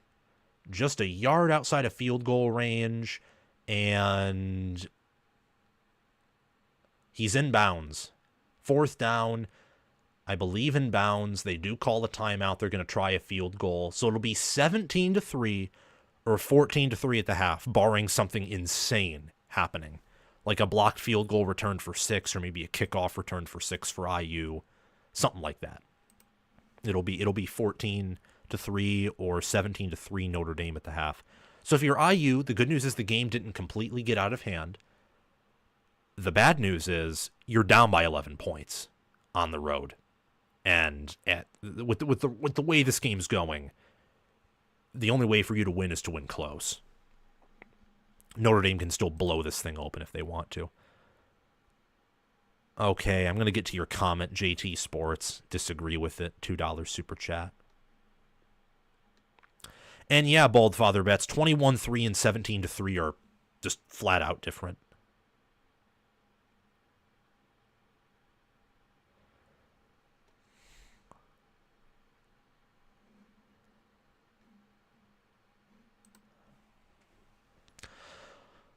$49-yarder for Mitch Jeter, and Notre Dame's kicking unit's been an issue this year, so I can see them missing this, but, you know, with field goals, is that in? Yes, it's in. It's good. So 17-3 for Notre Dame, 14-point lead still, and that's probably going to be the halftime score. Good snap, good hold. Kick briefly was looking like it might have hooked to the right, but it went right down the middle. So 17-3 at the half. Notre Dame obviously in a prime position to really blow this thing open because they get the ball out of halftime. As for Indiana, well, they're in a little bit of a pickle right here. Okay. JT Sports, Indiana doesn't belong here. JV team. We'll see. I mean, I don't agree with that. I mean, who else were you going to put in over Indiana? And if you were going to put someone else over Indiana, should you have put them in over SMU too? Because SMU, similar strength of schedule to Indiana, 2 losses that were much worse than Indiana's loss to Ohio State, but by caliber of opponent, obviously. But also SMU could be 13-0. There's not really a path for Indiana in a what-if scenario to be 12-0 or even 13-0, obviously. So Indiana fair catches it. My live stream crashed for whatever reason. That's kind of weird. Does this sometimes. I think we're still on. Yeah, we're still on. That's good.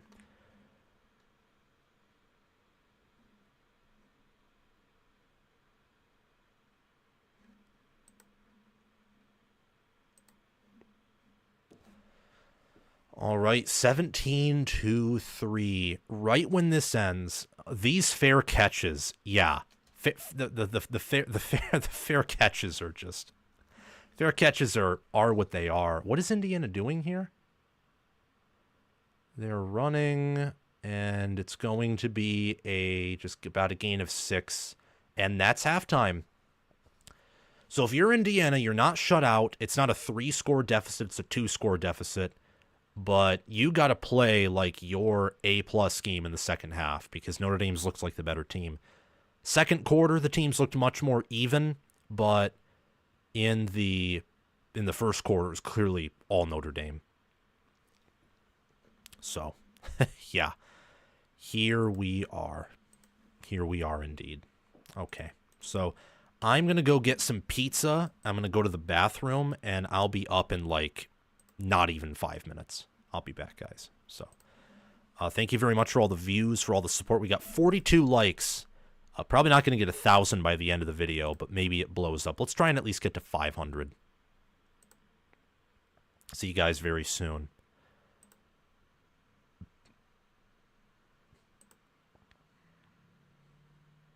I'm very curious to see what the winner of this game, and at this point you got to go with Notre Dame as likely winner, what they do against Georgia.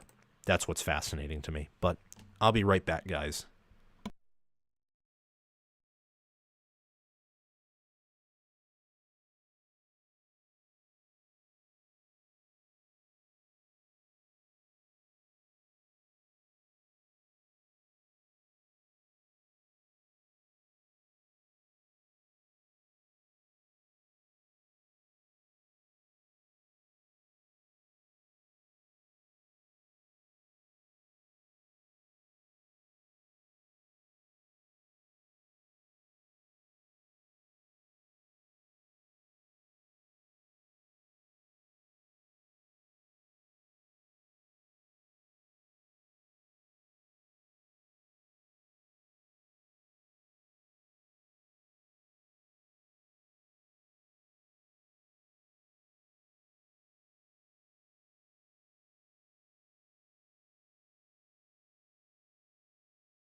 All right, we're back, everyone. I'm going to be eating pizza here while we talk, but at least I'll be on trying to have conversation when possible.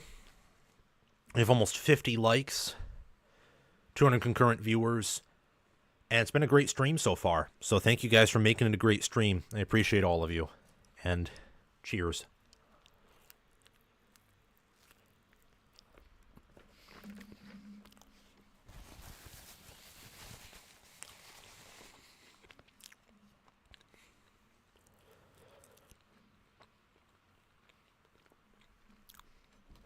I think the best players in that second quarter, the key players for Indiana in the first quarter, it was their interior O-line and D-line and Notre Dame's receivers, running backs, and O-line. For the second quarter, I think for IU it was basically the same thing. Their line of scrimmage. And for Notre Dame, it was too. But also their QB, Riley Leonard. He made a lot of throws, extended plays, did what he needs to do for Notre Dame to win this football game. So that's who the player of the second quarter was in my mind. Marcos Davila is a Husker. I don't know who that is, but congratulations for earning another player. Sam, are you from the Midwest? Yes, I am. I'm a Michigan fan and student, as going for gold _85 said. Nick, I'm a Texas fan. Just hope to God Ewers can get to this natty and avoid Georgia. Understandable. I mean, Georgia's had Texas's number. I think they have a line of scrimmage advantage over Texas, which is strange to say because Texas has really good lines of scrimmage. But I think Georgia's different there. And I also think Georgia stylistically, for whatever reason, does pretty well against Texas. But I think a lot of that, I believe, is Ewers' inconsistency and also how Sarkisian has been calling like the red zone and plays in opponent territory, especially against Georgia. Okay. So I'm destroying these bots harder than Michigan destroying Ohio State's hopes and dreams. Well, thank you, SFS Nerd, for the $5 super chat. I appreciate your support as a moderator and also your super chat. Yeah, you're doing a good job destroying these bots. That's very encouraging. What pizza place are you having? I'm having Red Baron. I'm having the frozen store-bought pizza. It's really good. So thank you again, SFS Inverted, for that $5 super chat. So my predictions for tomorrow's games are Ohio State 27, Tennessee 10. I wanted to revise that for the deep dive, but I didn't have time to do the deep dive. It wouldn't have been worth it opportunity cost-wise. Wouldn't have made barely any money. Not a lot of you would have watched because the game tonight and the game's, starting at noon tomorrow. That's my revised score prediction. For Penn State SMU, it's 34-17 Penn State. For Texas Clemson, it's Texas 27, Clemson 7. It'll be a close, very close game for 3 quarters, but then Texas will eventually snowball in the end. That's kind of what I'm thinking for those matchups. Let me know what you think, and we can have a conversation in the live chat. I'd appreciate that.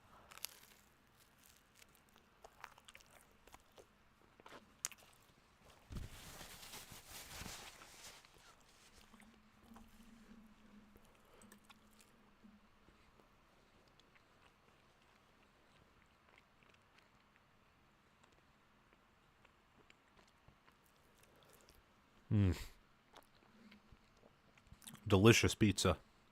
Red Baron makes really good frozen pizzas. The cheese pizzas are the best ones, by the way. Don't care what anyone tells you.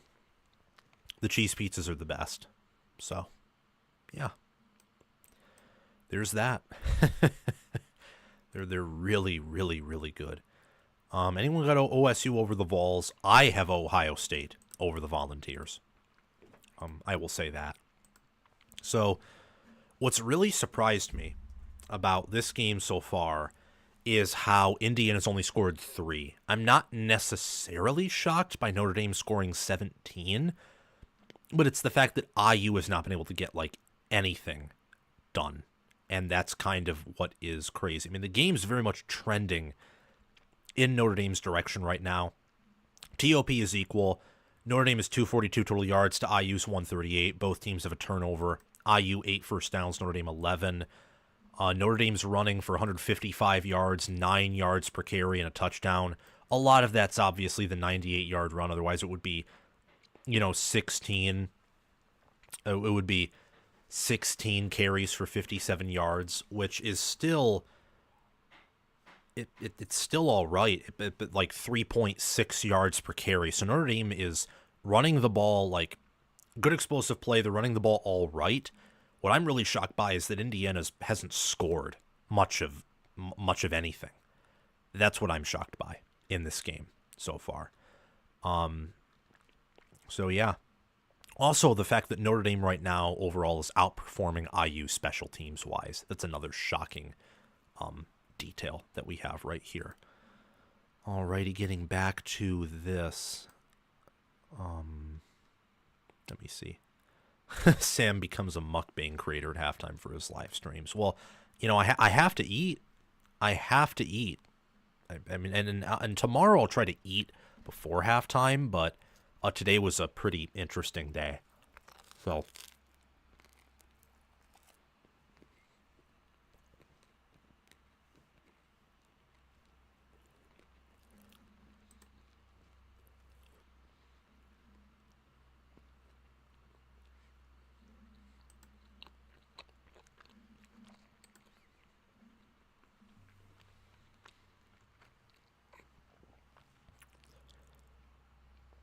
here's how I'll put it. We take work breaks at work. We have, most of us, not all of us, but a lot of us have lunches and breaks. I'm taking a lunch break with you guys. Because halftime typically has a lot of talking heads talking about the game. And a lot of them miss the mark. And I don't think we do that over here. So, let me see.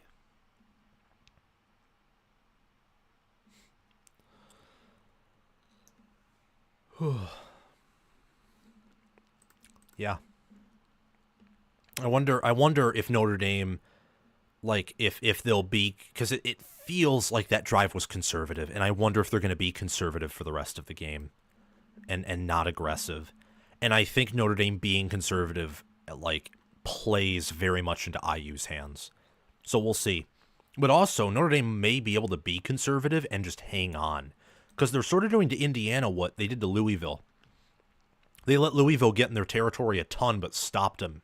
Like, they played bend but don't break to death against Louisville, and that's how they won. They're kind of doing the same thing to Indiana here. So, I mean, at this point, I have a hard time believing that Notre Dame's going to win, but maybe they will.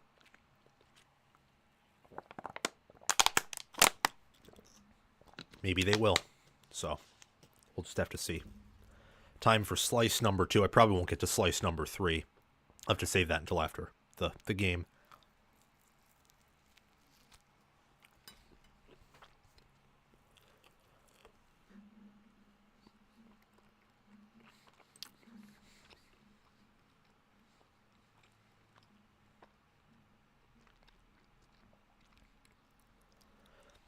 Yeah, exactly. Bald father bets. If Notre Dame is aggressive, they could put it away pretty quickly. Do you mute your mic when you're chewing, or are you just a quiet chewer? I guess I'm just a quiet chewer. And thank you, Big Bucks fan, for encouraging people to hit the like button. Yeah, like and subscribe if you haven't already. And I'm going to say that frequently because a lot of people pour in and out of these streams. Like, we have 24,000 people who viewed this. Or at least that's the number of views we've got, but we only have 200 concurrent viewers who are staying in here steady. Probably we'll get up to 300 when the game comes back on, maybe 400, 500. Maybe we can even hit 1,000 in the fourth quarter. But, yeah. So that's why I'm going to say it often, because there's a lot of new people coming in and out of here. So, yeah, if Notre Dame's conservative, they could surrender IU the momentum, and I'm interested to see this second half, because Notre Dame's leading big, and at this point it's likely they'll win. However, this game doesn't feel like Ohio State IU did, where it was halftime and it felt like with all the pressure that OSU kept getting on IU that there was like, unless there was a miracle, there was no way IU was winning. IU can win this game without a miracle assisting them. They can. So that'll be an interesting factor right there. But this is a result that I didn't expect IU to be held to 3 points.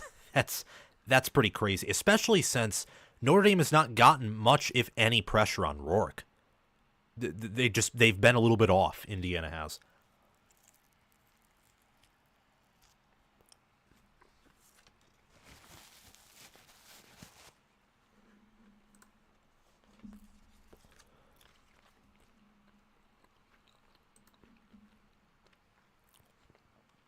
A great talk with Chris Drew the other day. Thank you. Don't get me wrong, could be conservative and hold on, but why chance that? I don't know. I mean, if they do that, you got to ask the coaching staff. That's what you have to do. Go up to South Bend and ask them, why did you sit on your butt? But we don't know if they'll do that. We don't know.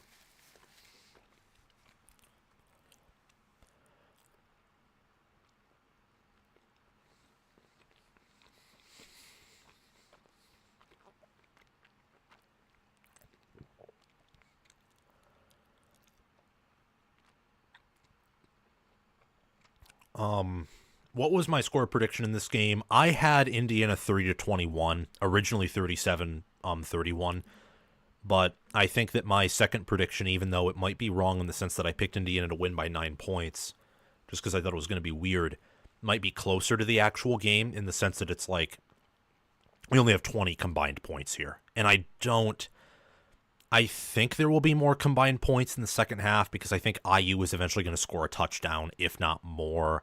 I expect Notre Dame to score more. Like I think at least 21 points combined will be scored in the upcoming half. But still, like the total for this game I thought was going to be lower after I did some further research, and I think I was correct on that.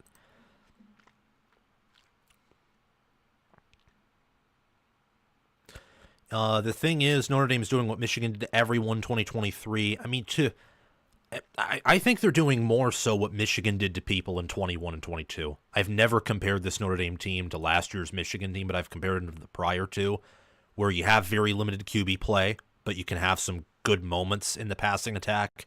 Your rushing offense has a lot of explosivity, and your defense is really good, but they can be weak sometimes at stopping the run. Pardon me, and occasionally some passing plays as well, like what Bald Father Betts said about Michigan is a much better defense last year than Notre Dame does this year.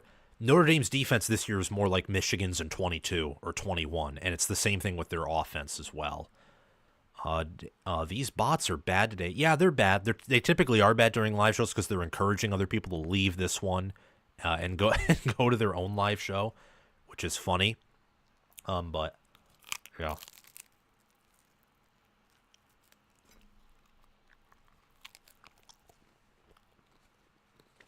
Pizza's really good.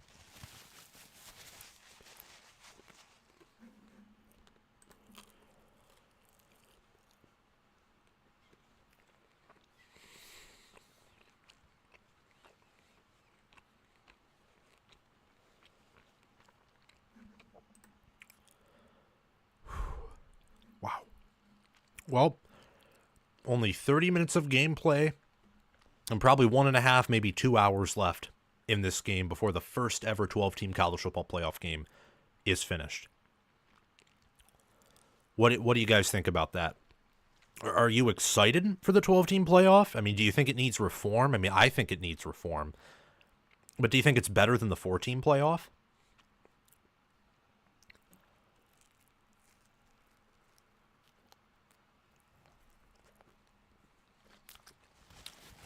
IU tends to come back strong in the second half. Normally, yeah. But against Michigan, Ohio State, and Notre Dame, they further fell apart in the second half. So we'll see what happens. But it doesn't feel like the Ohio State game. It doesn't feel that bad. Who is the Indiana wide receiver who is coming to Ann Arbor next year? Donovan McCulley. He got hurt for IU. That's why he's not on the team right now. I agree with you, Bald Father Bets, that seating needs reform. And if you're ordering a pizza, are you going to order just for tonight, or are you going to order enough to, like, get through tomorrow? Because I have enough pizza to maybe get me through tonight. Maybe I'll save a slice or two for tomorrow. But then I have, like, a lot of rice and also pasta that I have. And I'm going to cook the pasta, too, so that I can, eat.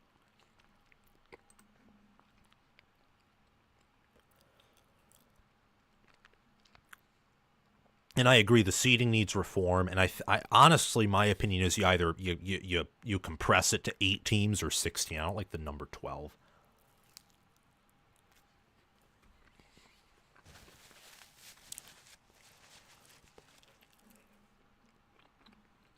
All right. I'm going to take my last bite of pizza because they're about to kick off, and then probably no more food.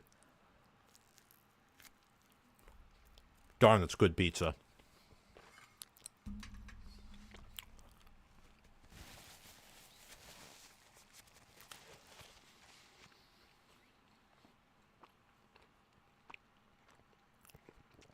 And here we go. Notre Dame is going to run it out again, and they're going to flip it. And I have no clue why you would flip. Oh, it actually might work. Holy cow. That almost worked. They get it inside the Indiana 50. Nearly got blown up, but it worked. So good play right there by Notre Dame on special teams. They kicked it off, did a little bit of a flip. It almost got blown up, but man, number 6, that's Faison again. He's fast. Notre Dame does have athletic receivers. They just have been inconsistent all season long, and really, they're playing to their potential in this game, I think, Notre Dame, and that's a little bit of a difference that we're seeing here. So, giving up a field goal with this field position, I'd say, is a win. But you really want to force a punt or a turnover or something. 1st and 10 from the Indiana 47. Jeremiah Love is in the game. And looks like there's a false start. Delay of game. Delay of game on Notre Dame. They're going to be shifted back 5 yards. It'll be 1st and 15 from their own 48. We'll have to see what happens. They're behind the sticks. Typically have not been great behind the sticks. Notre Dame hasn't. But that doesn't mean they can't convert it. I mean, they've done pretty well, I think, this game, offensively. So, 1st and 15 from their own 48. They're going to pass, Riley Leonard is. It is a dump-off to Jeremiah Love, and Jeremiah Love gets down to the 44 of Indiana. No, they're going to say the 45. So, that will be 2nd and 8, maybe 2nd and 7. Good pass, good decision by Riley Leonard. He's made really good decisions today for Notre Dame. And Riley Leonard right now is 11 of 17, 12 of 18 for 95 yards, touchdown and a pick, has some rushing yards too. He's done his job, and that's what you have to ask for him. It's not like Curtis Rourke where he needs to do more than just his job. They are going to run it with Love, and he's only going to pick up a gain of maybe a half a yard, maybe a yard. So it's 3rd and medium, 3rd and long. I could see Notre Dame running it here because it is in IU territory. They may want to go for it. But I don't know if they'll do that. So we'll see. 3rd and 6, 13:48 left in the game. 17 Notre Dame, 3 Indiana is the score. Notre Dame, though, 5 of 7 on 3rd downs, and the average yards to go has been 6. So this should be an encouraging sign right here. Indiana's playing a little bit conservatively with their coverage. Williams is back in the game, the true freshman running back. They are going to pass. They are not going to run, and that's incomplete. So it'll be 4th and 6, 3 and out. If you're Notre Dame, you probably don't want to go for it here. You're not close enough. They might, but I don't know if you want to. And I think the pass might have been a little bit of a concession of why they're going to pick this up or punt. So we'll see what Notre Dame does. But they had him, and it was a drop by the wide receiver where they're very athletic, but they've had some inconsistencies. They did a fake punt against USC that worked to perfection. We'll see if they do that here for Notre Dame. Just something to keep in mind. But punt team is out there. They are going to punt. There is no fake about it. and it will be fair caught at the 12. So Indiana will have a long drive if they want to get a touchdown, but they got the 3-and-out they needed even after the special teams play in favor of the Irish. So that right there, that's what you needed if you were IU, but you're still down by 14 points. And whether it's, whether it's Billy Scroth having that critical block to open up the 98-yard touchdown run, whether it's Pat Coogan doing a good job up front stopping pressure. We have not heard Michael Kamara's name get called much outside of run stop because Emil Wagner and Anthony Knapp at tackle have stopped him. And then, Jeremiah Love-Jerry and Price have been doing well. Riley Leonard has, I think, been doing all that he's asked to do. I mean, that drop right there wasn't his fault. It's a drop for a reason. And then Indiana, the difference between these two teams right now is their offenses. These defenses are both playing pretty well. They're doing a good job on the lines of scrimmage. They're doing, I would say okay in coverage. Notre Dame's probably doing better in coverage. For IU, I'd say factoring in the rushing games, the difference between these two. Outside of that long run, I think IU's doing a little bit better of a job stopping the run. But again, didn't stop the long run, so that's something you got to keep in mind. It's been Indiana's offense. Pass protection's been good. Run blocking has been inconsistent, but it's been there at times. They've just been a little bit off kilter in the passing game, in the RPO game. So, curious to see what happens here.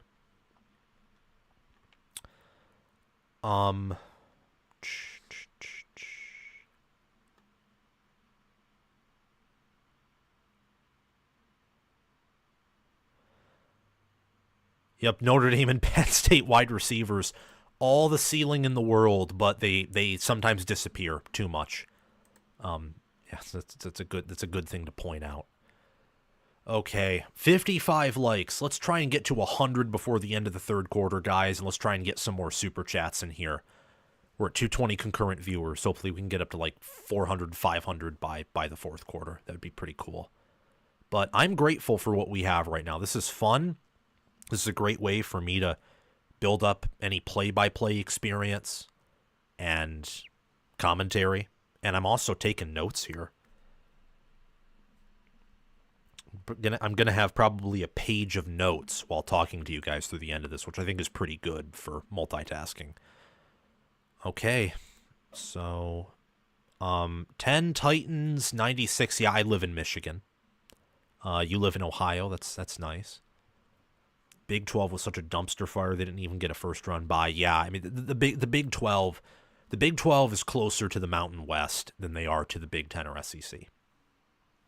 They are. So, just take from that what you will. And yeah, 31-yard punt by James Rendell, not a great punt. You give IU breathing room to the point where they don't have to just run up the middle or QB sneak to get space. They can just, run their normal offense, kind of. Okay, we got a super chat I see. Thank you for sending that in, whoever just did. I'll answer it during the break.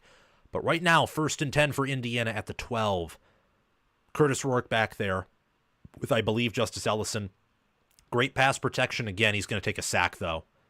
I thought it was pretty good because he had some seconds in the pocket, but he just didn't process it properly.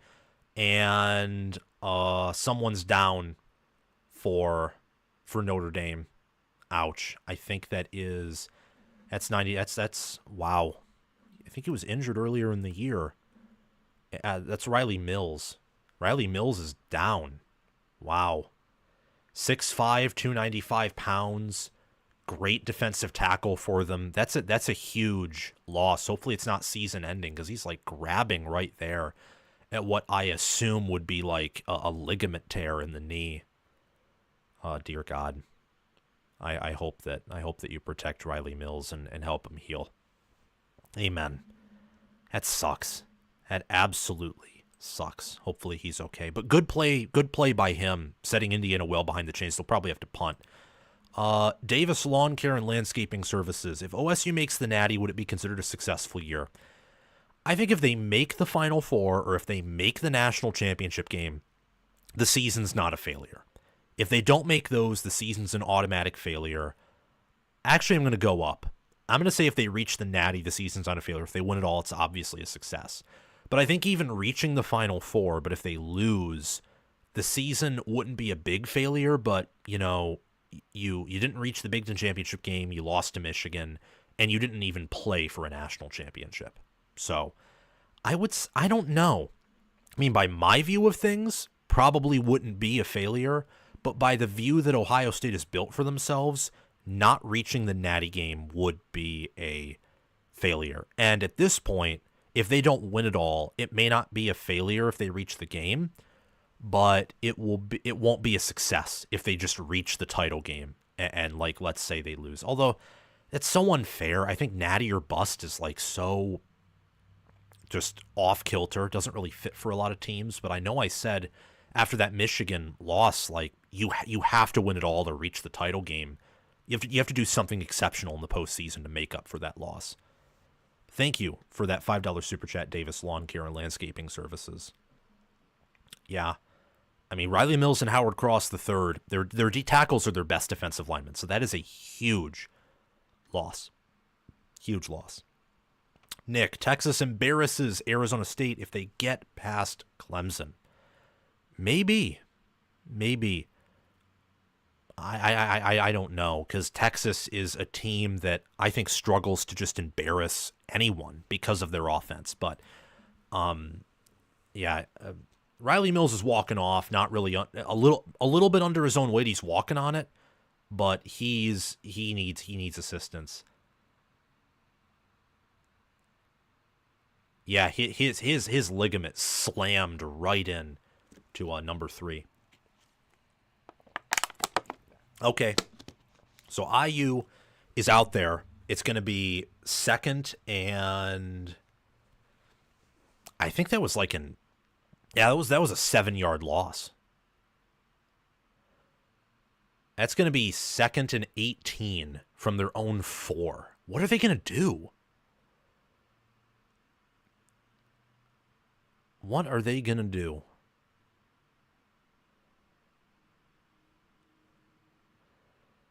Second and 18 from their own 4. They got Justice Ellison back there. And they got Notre Dame offsides, I think. I think they got Notre Dame offsides. I could be wrong because they let the play go. But I could be wrong. They might have gotten a false start there and just let the play develop. Let's see. Could be a false start. Could be an offsides. I don't know. Yup, offsides. They got him offsides. So it's second and 12. A little bit of a break there for IU. You get more breathing room. You probably don't have to hand it off there. There was no false start. I don't know what he was talking about, unless maybe he like flinched his pinky. There was no false start there. What were you doing? That was Joshua Burnham, by the way, with that. Notre Dame's had more penalties, but IU has not been able to take advantage of that. Second and 13 from their own 9. They aren't going to hand it off. Instead, it's going to be an end around in which that's not going anywhere. He overthought it, number 4 did. Number 4 tried to get more than he tried to pick up the first down instead of gaining as much yardage as possible. That was Miles Price. End around. It's going to be 3rd and 10. Yeah. At this point, it looks like Riley Mills is probably done for the night. They're going to walk him to the tent. It's Notre Dame's best defensive lineman. And remember, there's 12:05 left in the game.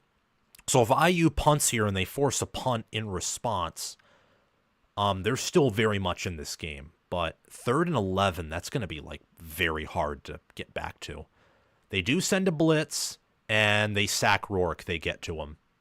So he'll be down at the 3 or the 2, and it will be 4th down. So Indiana will have to punt basically out of their own end zone. Wow.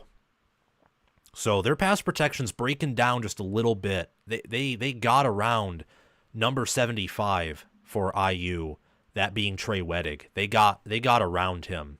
Number 30, Bryce Young, true freshman, well recruited out of high school. It's a true freshman who got around Trey Wedig, who is an experienced right tackle and has been very good this year. 4th and 19. This looks like a better punt, somewhat of a booming punt, but he may have over-punted his team. and they get 37 down. It'll be in Indiana territory. At this point, you got to force a punt, or more ideally, I think for Indiana, you force a field goal attempt for better field positioning. If they make it, you get it at your own 25. If they miss it, you get it at the 20 at least, if not before that. So 17-3. Marcus Freeman's mad at the ref. I don't know why he's mad at the ref, but he is. And Marcus Freeman's kind of chasing after him a bit. It's funny to watch. Oh, wow, he's fired up. 1st and 10 for Notre Dame at the Indiana 43. Really good field position, but can they pay it off here? Get a touchdown. It's basically game here if they get a TD. And Jadarian Price gets about a gain of 2. So 2nd and 8 from not their own, but from the IU 41. 2nd and 8. Not even a third of the third quarter has passed. Probably will after this drive, barring like a few incompletions. 2nd and 8. IU's playing pretty aggressive up front. Still looks like it. It's going to be a pass though. Leonard is probably going to check. Nope, doesn't check it. Completes it, and it's Faison again, who I think picked up a first down, gain of 8. It is 1st and 10 from the 33 for Notre Dame. Marcus Freeman, what a job he's done. 9 wins in 2022, 10 wins in 2023, and 11 in 2024, pending a 12th based off of how this game's playing out, but it's not over yet. Tight formation, 2 tight ends. Looks like it's going to be a run. Actually, that might be 3 tight ends. We'll see if it's a run. It is. And Jadarian Price gets a gain of 9. Just straight up power football right there. Easily in field goal range. Easily in field goal range now. And now that clock is going to melt. They're going to want to get a touchdown here.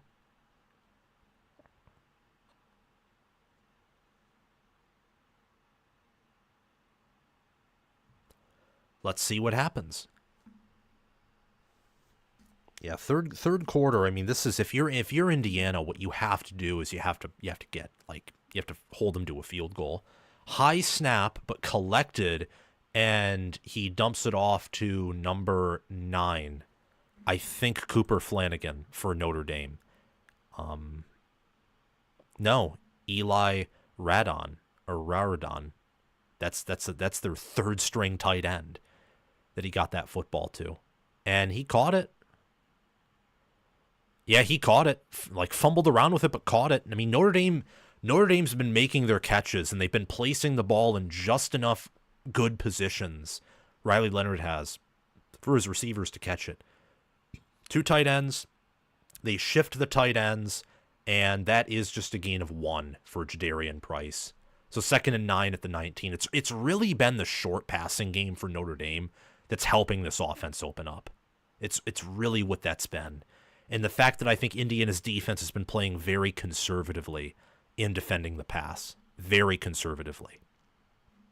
But maybe I'm reading things wrong here.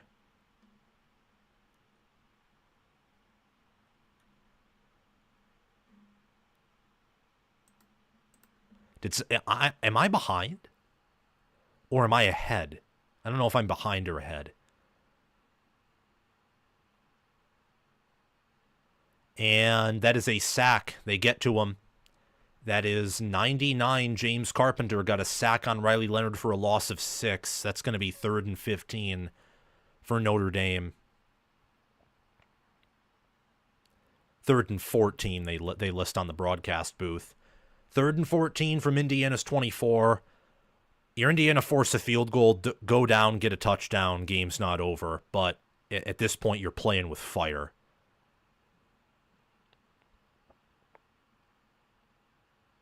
Third and 14. It looks like Indiana's going to bring a blitz. They do, but some of them drop back into zone coverage. Yeah, that's a flag. That's a flag that you cannot have. Wow.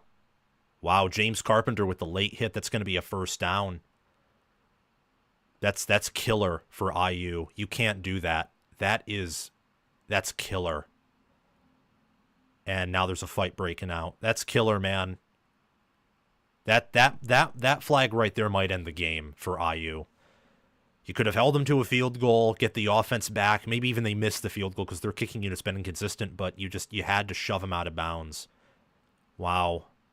I mean, football's an emotional game. That's why they make these penalties. It seems pretty simple, but it's an emotional game, and I imagine that he's probably frustrated or maybe hyped up after that sack that he got. But yeah, that's a late hit out of bounds on Leonard. That extends the drive, wastes more time, makes a field goal more certain. Wow. Big penalty there. Big penalty there by Indiana. Wow. I mean, look at this. He just checked him right out of bounds. I mean, yeah, I mean, he was about to step out of bounds. His foot didn't land quite yet, so I understand. Yeah, he's like, why? That's what he yelled. Why Signetti did. You don't have to do that.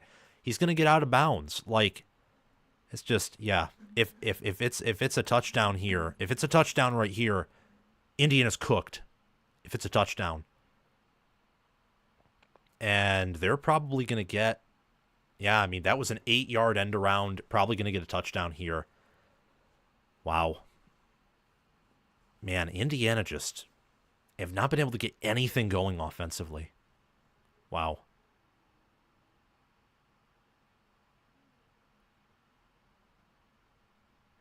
I mean, maybe my thesis is wrong that, like, coaching matters more than talent. Because Notre Dame's well coached, but maybe talent just matters like that more. Like, infinitely more than coaching. Because Notre Dame right now is out coaching IU, but some of this stuff also feels just like straight up talent. Except for, like, I don't know. It's interesting. Like, the way that Notre Dame has just totally shut down Indiana's offense. Completely. That was a 2-yard TFL by IU, so it will be 3rd and 4 from the 6. I mean, at this point, more than half the third quarter's gone by. If you're Indiana, you need to start scoring TDs, but I don't think they can at this point.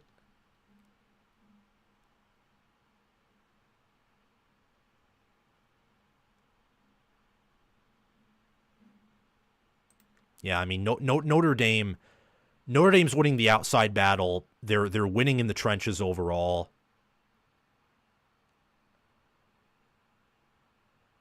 And nice play attempt by number 20, but I think he was down. Yeah, they rule him down.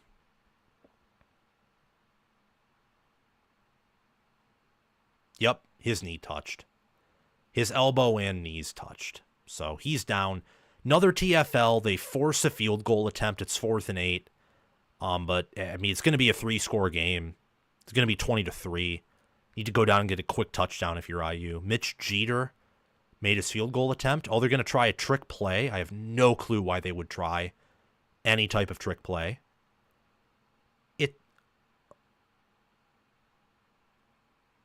What was that? That was the dumbest thing I've ever seen. Oh my gosh, Marcus Freeman, what are you doing? That was a little bit off cut, but what a break. Look, I mean, I imagine, like, because Bald Father Bets, I've had him on my channel before, so, like, I kind of treat him like an analyst, not just a fan of the channel.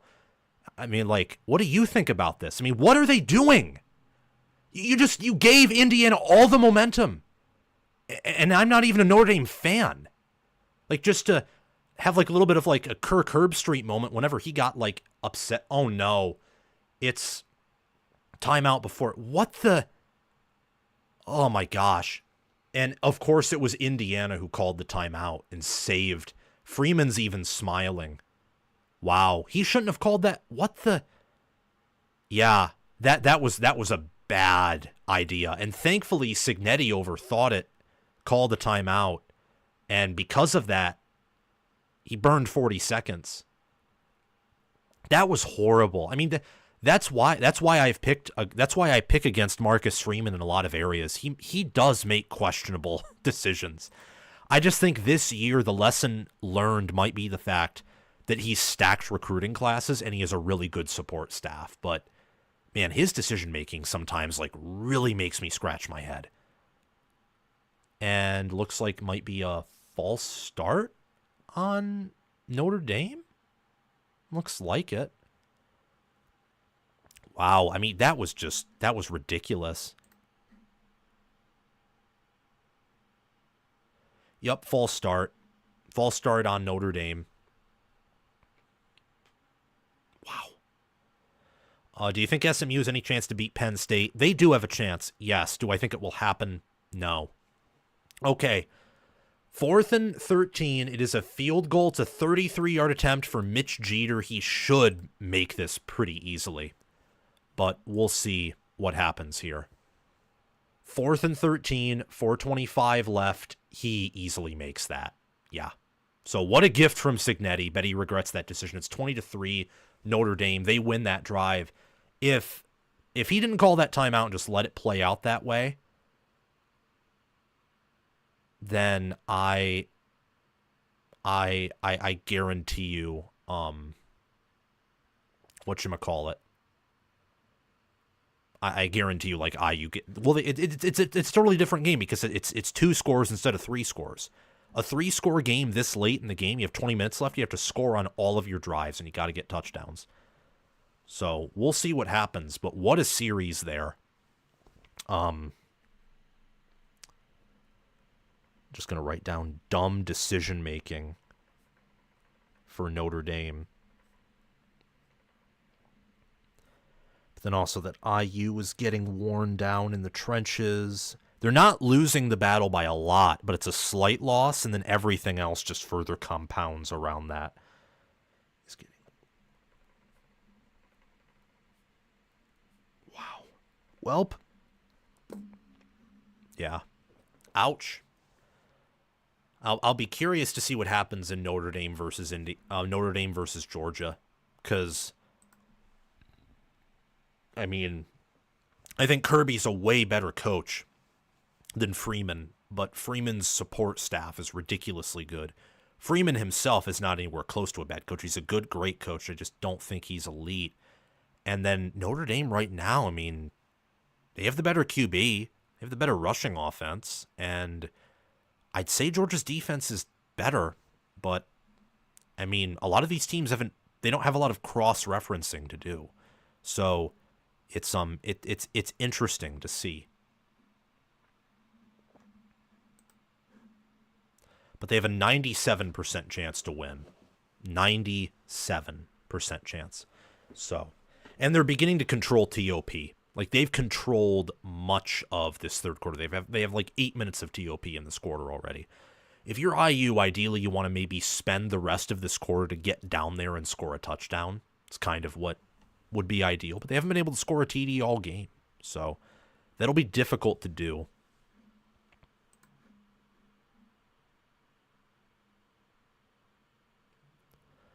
I was surprised by IU's poor recruiting class this year. Makes me concerned about their long-term success. Yeah, and their portal class right now is pretty concerning as well. But then again, it's very, very early. SFS Inverted, thank you for your 20th super chat of the season. Thank you for the $2 super chat. That play call was the definition of Marcus Freeman. That, I mean, yeah, it's like, here's an example. Last year against OSU, 11 men on the field, final play. Or just these weird games or weird decisions that don't make sense. The inconsistency of his teams, which has been refreshing about this year, by the way, is that he's been more consistent. Thank you again for the $2 super chat. I honestly don't hate that call only because Freeman knows Notre Dame is dominating in the trenches. It just pins Indiana deep. Freeman still over Franklin decision-making, plus Freeman has gotten better. Yeah, Freeman decision-making wise is getting better. It's just still the whole thing about, like, I don't care that Notre Dame's winning in the trenches. A 3-score game is much better than a 2-score game.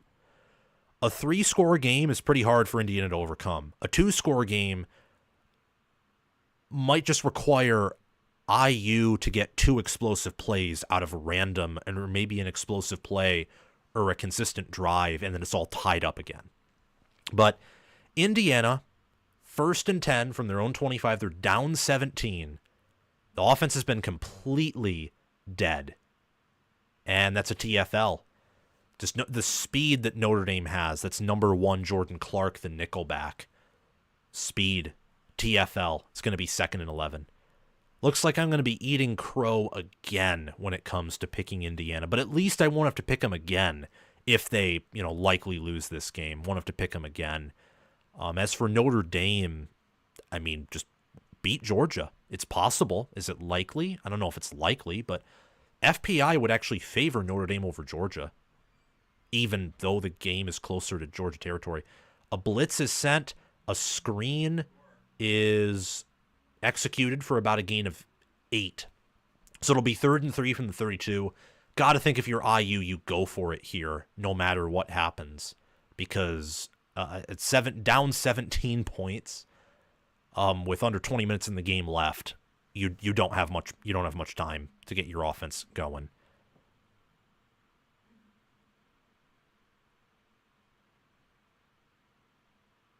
And yes, Connor, I will be going live for the Penn State SMU game.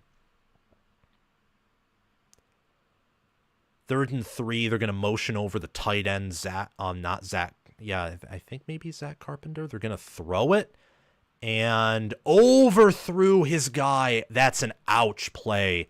Number 19 had his man beat, but that was Miles Cross, but Rourke just couldn't do it. Couldn't do it. He overthrew him just a little bit. Wow. That's painful. He had his guy beat. That would have been like a gain of 30. It's 4th and 3, though. I think if you're Indiana, you got to go for it, but they're going to punt. James Evans punting. Wow. That's just crazy. Overthrew his guy. 4th and 3 from their own 33, 32. And there's a flag. Is it a false start? Maybe an illegal shift by the I don't know. Maybe it was an illegal false start on Indiana. Wow. Just a complete collapse.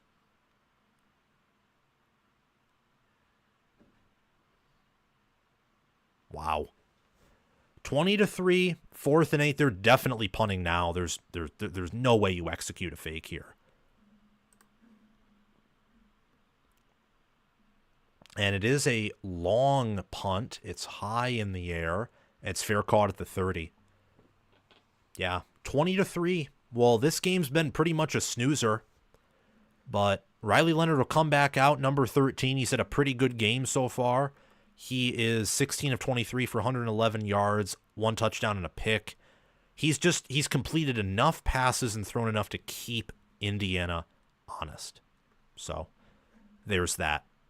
Neither team's crossed 300 total yards, by the way. I think Notre Dame will either on this drive or at least in the 4th quarter. But just, wow. That's just, it's crazy what's going on. Like how Notre Dame is doing this well.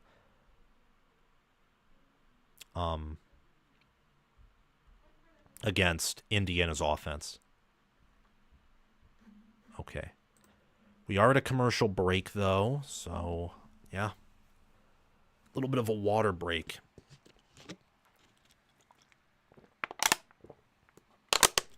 This was the lone upset pick I had, by the way. I picked all the favorites to win tomorrow. So we'll see what happens. We'll see. But I'll be 0-1 to start off the year. I was 3-0 in picking the playoff last year, though, so I can't be too frustrated. Any score by Notre Dame now means basically warm up the bus. Yeah, with the exception of maybe another field goal, but even then, Indiana's not scoring 3 touchdowns. That's not happening. So, yeah, 20-3. It is indeed a snooze fest. Jeremiah Love has only 5 carries, by the way. 5 for 92 yards and a touchdown. He's had mostly only negative carries ever since that 98-yarder, which is interesting to me. Like I wonder why they took him out. Is he like hurt or something? I don't know. But yeah, it's clear to me that like there are certain teams who, like the Boise State teams of the Chris Peterson era, who could go toe for toe with the good teams of their era. It's clear that IU is not that caliber of team. They're not. IU right now looks like they look like what normally happens to a non-blue chip ratio team against a blue chip ratio team, when both of them at least have comparable records. So that's a lesson for me.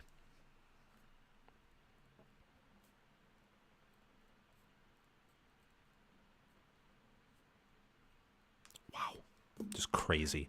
But Notre Dame's called a very good game so far. I mean, I've been the most impressed with Mike Denbrock.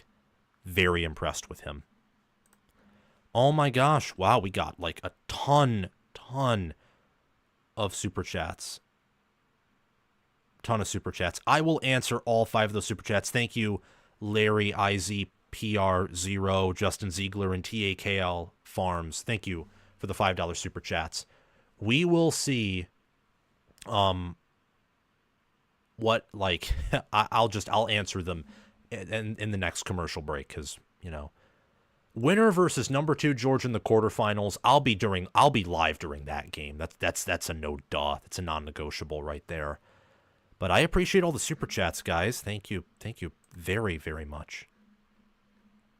But I'll answer them soon. Alrighty, 2nd and 2 from their own 38. I mean, if you're Notre Dame, what you just want to do is you want to bleed clock and get out of here. Because Riley Mills, that injury looked like a season-ending injury. It did.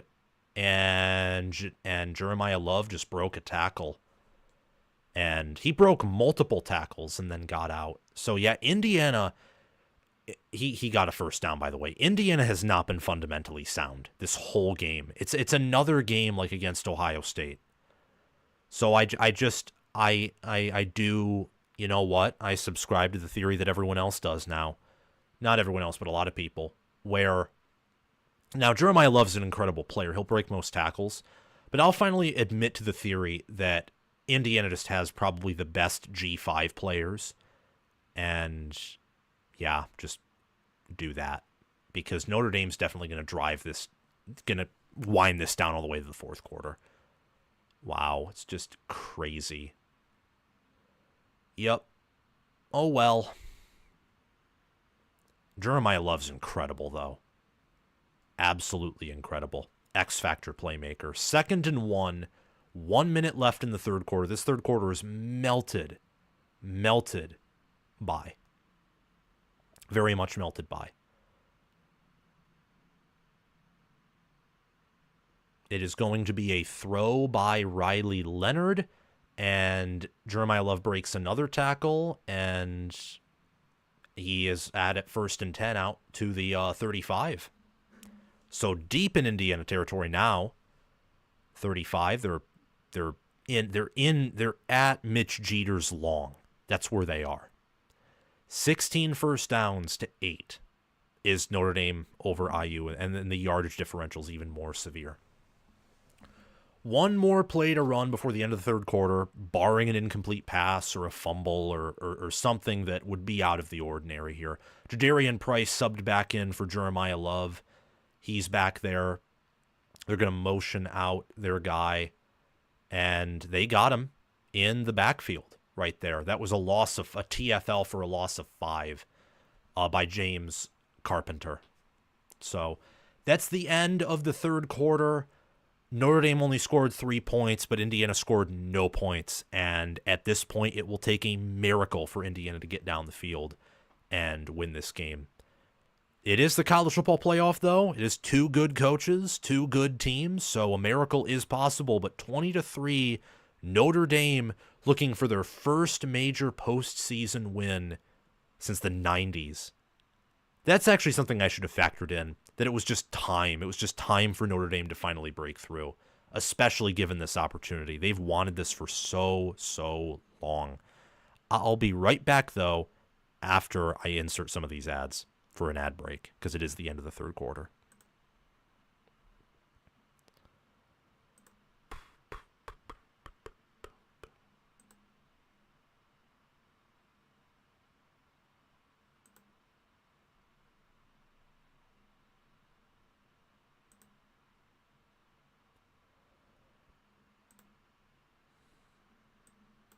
All right, let me get to these super chats right here. Scroll all the way up. What's up, Sam? I've learned two things this game. Notre Dame can't pass protect. Passing the ball is inept. Indiana's O-line is overmatched. Can't wait for Penn State. Notre Dame does an okay job at pass protect. I think they do a good job pass protecting. I think their passing game is very limited. And I think IU playing conservatively in the secondary isn't helping either. But thank you for the $5 super chat. I can't wait to talk about Penn State SMU tomorrow.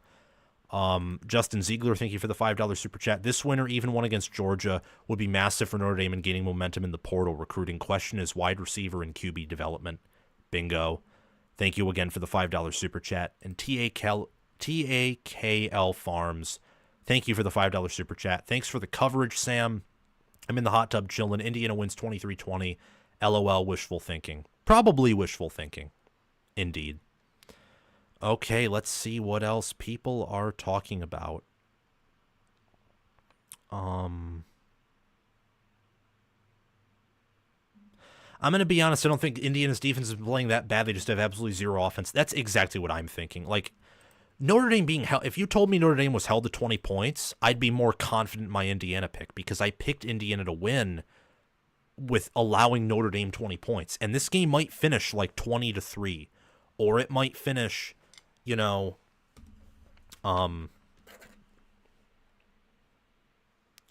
like 20-10. That could be the final score. I've been more impressed with Notre Dame's defense in this game, and also both defenses have impressed me. Notre Dame's offense has done what I thought it was going to do. Run the ball. You're a little limited in running the ball, but you can, dink and dunk through the passing game, get an explosive run. Indiana's offense has just not been able to do anything. Anything, even with good pass protection, which is kind of bizarre in a way. Very bizarre, I would say. Also, if you want to support the channel monthly, I say this because I don't have YouTube memberships yet, but I will soon. Sign up via the link in the channel description or the live stream description to join my Patreon page. Bless me. It's a QB run for Leonard. Gets about 8-9 yards. It'll be 3rd and 6. Designed QB draw.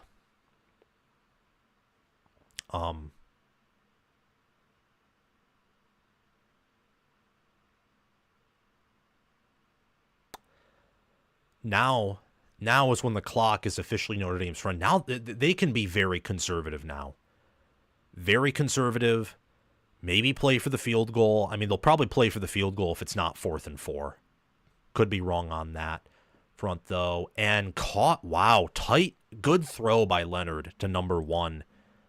Number 1 is for Jaden Greathouse, a receiver who was very young a few years ago. I remember him playing as like a very young guy. Nice catch. Nice grab by him, and even a better throw by Leonard right on the money. So it's 1st and 10. At the Indiana 23. Indiana's defense is gassed, by the way. They've been on the field forever. I don't think that was a false start or Oh, yes, it was. It was. They did call the offsides. Lined up in the neutral zone. So, yeah, Indiana's defense looks gassed. I'd expect it to be 27-3 after the end of this drive right here. That's what I would expect. I mean, I think IU's defense played the way it needed to win. You were never going to hold. I don't think you were ever holding Notre Dame to like under 20 points. That's just my opinion. Like their rushing offense is too good, and their defense always creates a turnover. But what I'm shocked by is just, the 3 points. Like, this is Indiana's defense was even able to get down the field and score a touchdown in what looked like a very good drive against OSU. Very good drive. They have not even been able to do that in this game, which is pretty impressive on Notre Dame's part. Very impressive. But Rourke has just been a little bit off, and Leonard hasn't really been off at all. The only thing stopping Notre Dame's passing offense has been their receivers, in truth. Good pass protection. Leonard is all the time in the pocket, all the time in the world. Just throws it away. Incomplete pass. It's going to be 2nd and 5 from the Indiana 18. Just crazy. Absolutely bonkers what's going on here. So Indiana will probably finish with an 11-2 record. Still a very successful year for Curt Cignetti and the Hoosiers. Notre Dame will probably move on to 12-1. And at that point, I mean, for Notre Dame, I'd already say with a win here, the season's automatically a success, no matter what happens against Georgia. And I think they'll give Georgia their all and give Georgia some issues, but we'll see how that works, because Georgia, I picked Indiana to win, but I was also, oh wow, Leonard just like escaped 3 guys. That's a hold though.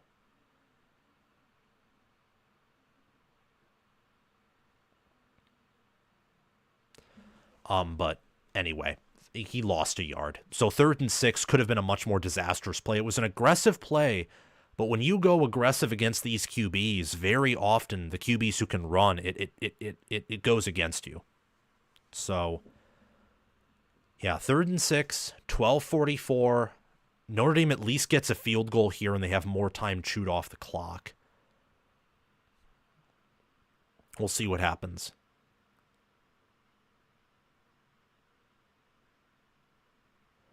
Mitchell Evans motioned in and out. It is going to be a throw. And incomplete. It'll be 4th and 6. Notre Dame will send out the field goal unit again.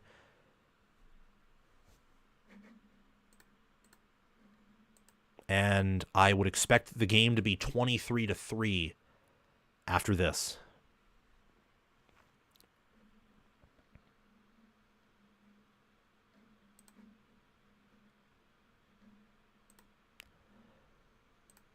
Yeah, I mean, Notre Dame's had the better, they've had the better special teams, the better QB play, better offensive line. And Indiana blocked it. They blocked the field goal. IU blocked the field goal. They'll have it at they're about their 40. So Mitch Jeter, 2 of 3, but that one was really not on him. So they got penetration, got their hands up. That was James Carpenter right there. He's had a sack, a blocked field goal. I think that's a good game. And, even with the even with the very stupid personal foul call, blocked field goal. It's Notre Dame 20, Indiana 3. And yeah, I mean, at this point though, IU needs to score very quickly. Need to force another 3 and out, score quickly again. If you're IU, you're playing for overtime. That's all you're playing for. I mean, do you think they do anything, though? No. No, I don't think they do anything. No. They probably give up a sack, or they get down the field, but they take way too long. And if you're Indiana here, you need a touchdown. You desperately need a touchdown. I'm actually going to break my rule and eat some pizza here. Oh, you guys can't even see the scoreboard. That's my bad. Go back right here. By the way, guys, for those of you tuned in, please hit the notification bell, subscribe to the channel, and like the video.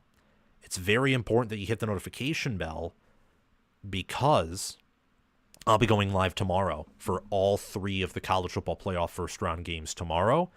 You won't want to miss it. It'll be very good. And also, we have a live show that I'll be doing not Saturday, but like Sunday at noon is my goal for that. Noon on Sunday, where I will be reacting to these 4 games. So stay tuned for all of that. And then Monday and Tuesday will be the preview and predictions for the quarterfinals. So thank you very much for your support. I appreciate the super chats, the constant activity in the chat. Yeah. Yeah, if it's a needed momentum booster for Indiana to block the field goal, but I don't think anything will come of that, really. Could be wrong, but I don't think I will be wrong at this point. Not any more wrong than I already have been in picking Indiana here. Yeah.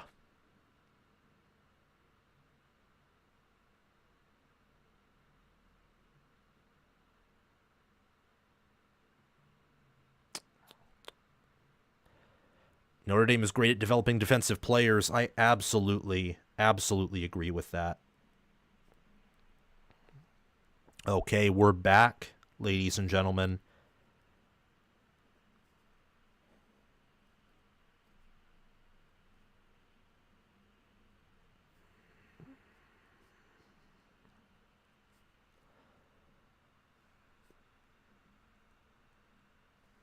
We are back.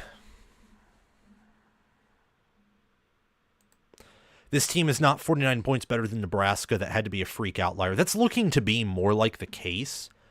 But I don't know. 10 to 14 points might be too conservative because Nebraska's failed to blow anyone out outside of Colorado, and even then they really couldn't because of the point limitations, their offensive limitations.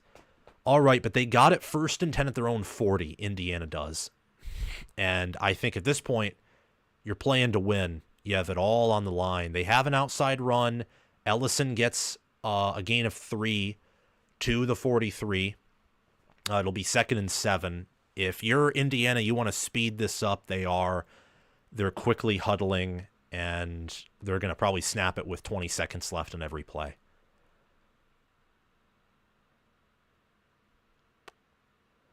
Curtis Rourke steps back. He is well protected. He throws. It is caught by number 4.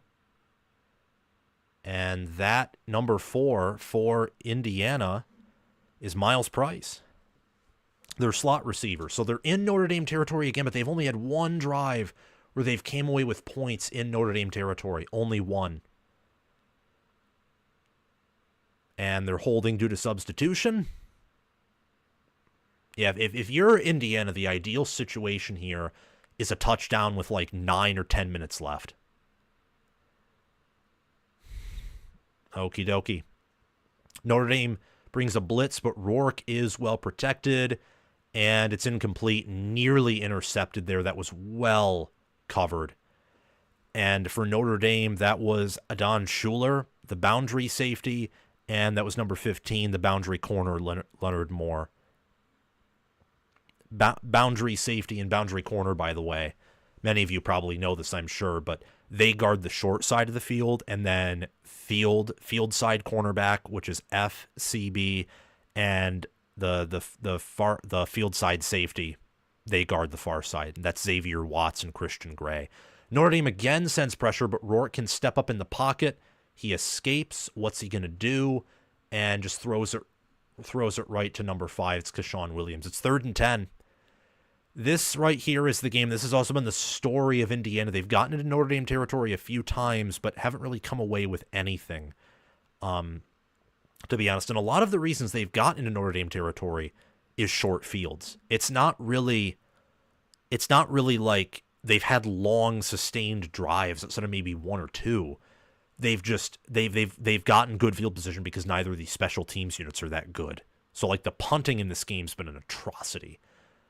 Notre Dame looks to be sending pressure. They do.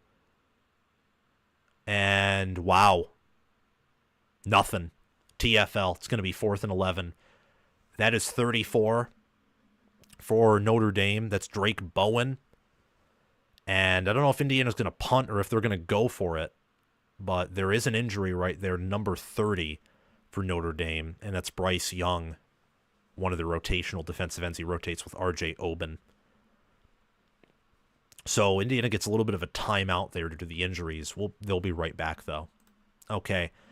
I am going to, let me see. We're going to answer the chats after we take a quick ad break here.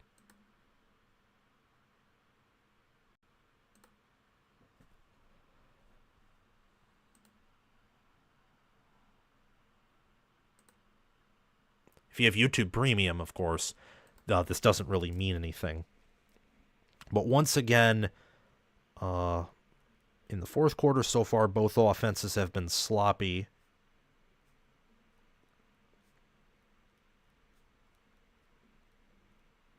Wow. Whoa.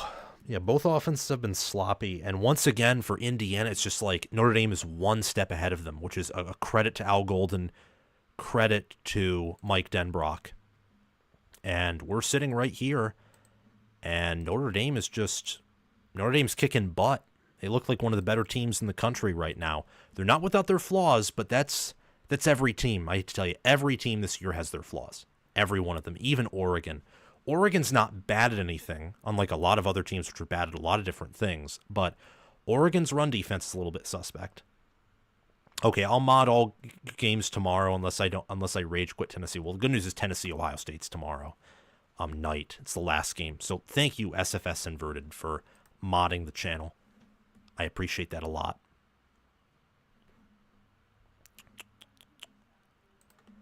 Not a fan of Riley Leonard. The QB battle against Georgia next round is going to be a battle of mid. I agree with that. It is going to be... Yeah.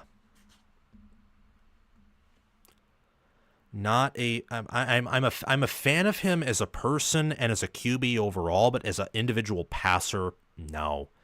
The issue has been here. It's been Indiana doesn't generate any offense, so they can just they're not putting any pressure on Notre Dame here because their offense can't get going. So, wow, just crazy.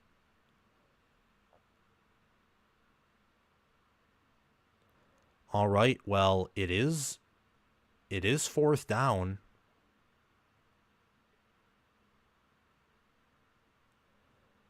I don't know if Indiana's going to go for it. No, they're going to punt. Wow, why would you punt? I mean, maybe you believe that you can just get the ball back really quickly, but you have 4:45 remaining. I mean, I guess the theory is you probably have a better chance of getting a turnover than, converting the 4th and 11. Punt by James Evans, and it is going to roll back. Not a good punt at all. Notre Dame will have it 1st and 10 at their own 21. Yeah, it's been nothing doing for Indiana's offense in this game. And for Notre Dame's defense, talk about a unit that's brought it, that has, I think, walked the walk and talked the talk, and they've backed up who they are. Indiana has not done that offensively. Defensively, I think they have, but offensively, heck no. They have not backed it up one bit. One bit. They have not backed it up. So, 20-3 for Notre Dame. If you're IU, you need a turnover here, or you need a quick punt, but the game's basically over at this point. I wonder if IU is going to start playing like the game's basically over. Jeremiah Love gets about a gain of 2, maybe 3. If you're Notre Dame, you just keep it on the ground, waste 2 minutes per drive. There's no way Indiana can. I mean, at some point, Indiana's just going to start taking deep shots and hoping that they work. But that's probably not going to work because Notre Dame's passing defense is good. I still think that a team can exploit some weaknesses there, but clearly it's not Indiana. The only team who could probably do that's Oregon. Maybe Penn State with Warren, and the fact that Aller is, in bigger games, he's looked more accurate than Rourke has. But then again, I mean, it's just, this result is crazy. Alrighty, and yeah, I mean, Notre Dame's giving a lot of good pass protection. By the way, that was a nice catch by Faison. They're giving Leonard so much time in the pocket that the receivers will stop running their routes and just come back to the football. And at that point, like, Indiana has to get pressure, and they're not getting pressure. Both of these O-lines, I think, have been doing pretty well in pass protection, but especially Notre Dame. And again, Notre Dame's the more accurate QB. Leonard has played like the better QB in this game. So, make from that what you will. Faison ran into his own man. It's a TFL. It'll be 2nd and 11.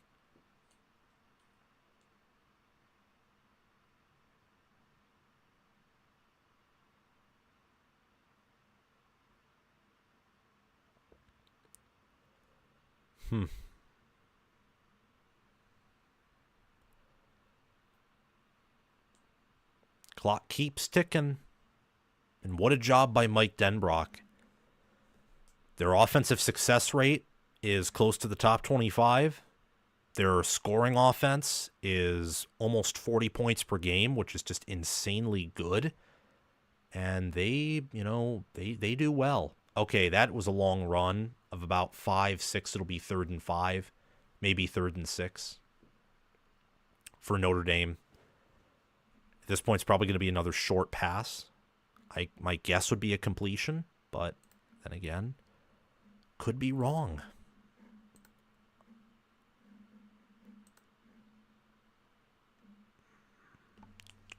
Third and 4, correction, and it's from the Notre Dame 42.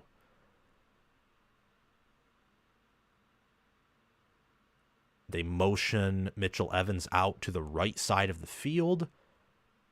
And Leonard is going to scramble for a first down. Easy. Gain of 6. So Notre Dame's extending the drive. I'd say that's game over right there, officially. Because now, at minimum, they'll get this clock down to 5 minutes. And at that point, at best case scenario, it's going to be like 20-10 Notre Dame at the end of the game. So, wow. I mean, what a snoozer. 23 total points. Wow.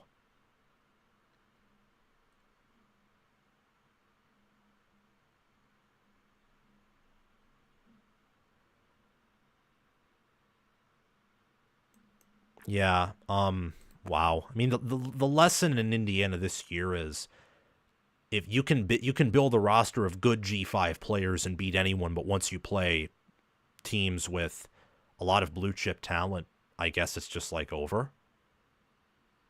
Which is a shame. I mean, this is basically like, it's interesting.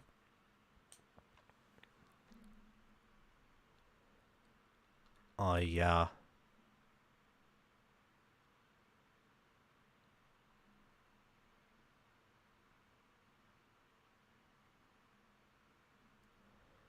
Indiana's a very favorable schedule next year, too, but they are not going to get the benefit of the doubt next year with this result. No, they will not. And that is not a touchdown, but that is down at the 1. So it'll be 27-3 at the end of the game. Wow. First and goal, play action pass. That's crazy. Wow. Perfect. Again, Leonard's played like his best game accuracy-wise in a while. Rourke has not played well at all.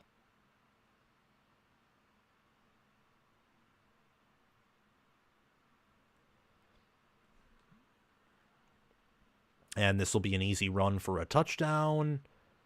They actually stuffed him at the line. He's down at the 1, but they'll get it in next time. Yeah, exactly.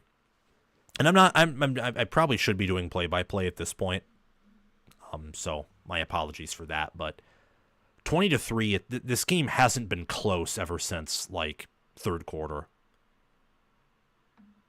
It's a snoozer right there. 8 plays, 77 yards, 5 minutes, 25 seconds, long drive. Wow.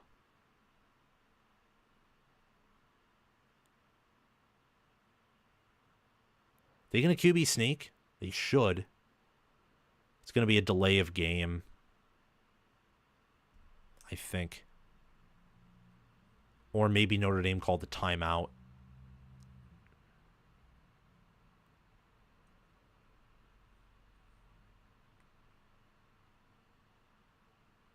Yep, timeout Notre Dame. They spent it. There'll probably be a media break here. Oh my gosh. Well, hopefully for the rest of the playoffs, I'm pretty darn right, because I was majorly wrong here. Whew. Good story for Indiana, but evidently not even close to... They're not even a near-elite team after this result. Unless Notre Dame wins it all. If Notre Dame wins it all and you know, wins out, obviously, this game's looked at completely differently.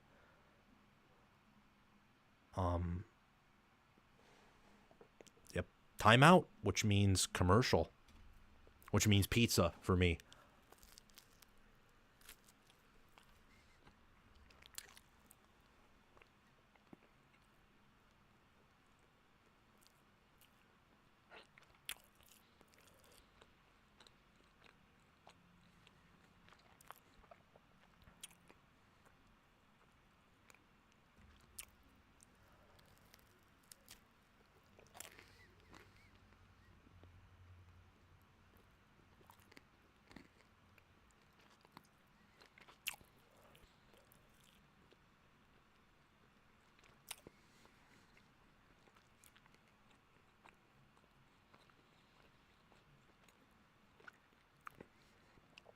Mateo A. I feel like there will be games like this in the second round too.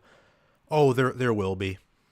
The winner of Clemson, Texas, and SMU, Penn State could blow out Arizona State and Boise State respectively.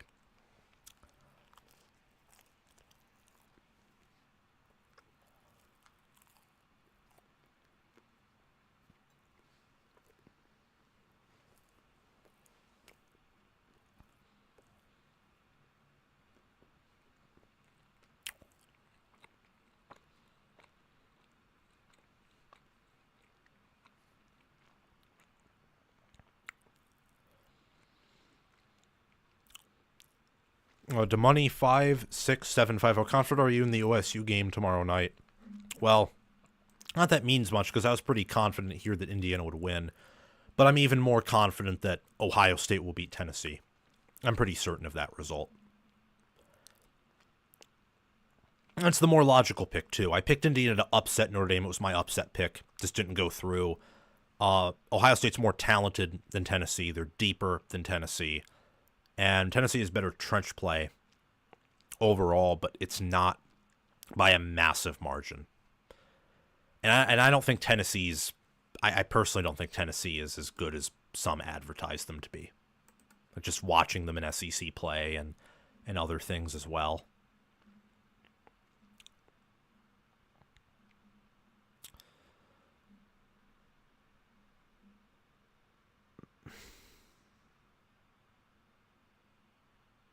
And yeah, Brian Kelly does have to be fuming from this result. And easy Riley Leonard touchdown. He faked out the entire defense. It's going to be 27-3. Wow.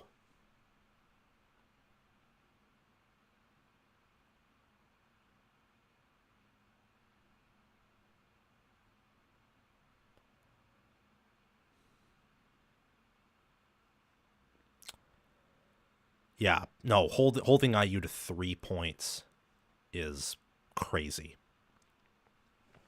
Wow. Holy moly.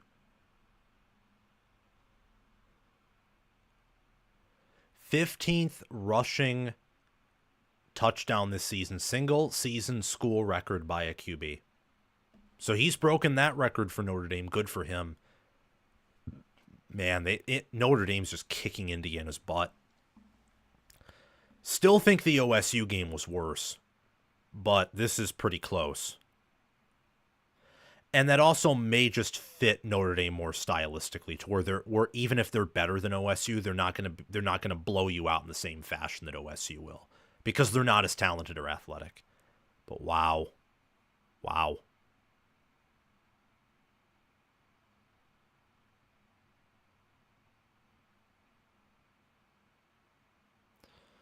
Holy cow. Wow. Crazy. I'm speechless, honestly. I am speechless. I did not think that Notre Dame was going to blow Indiana out. Did not think that at all. Whew. Oh well. Leonard, 23 of 32 for 201 yards, a touchdown, and a pick. The pick wasn't even his fault. It was a tipped ball. Whew.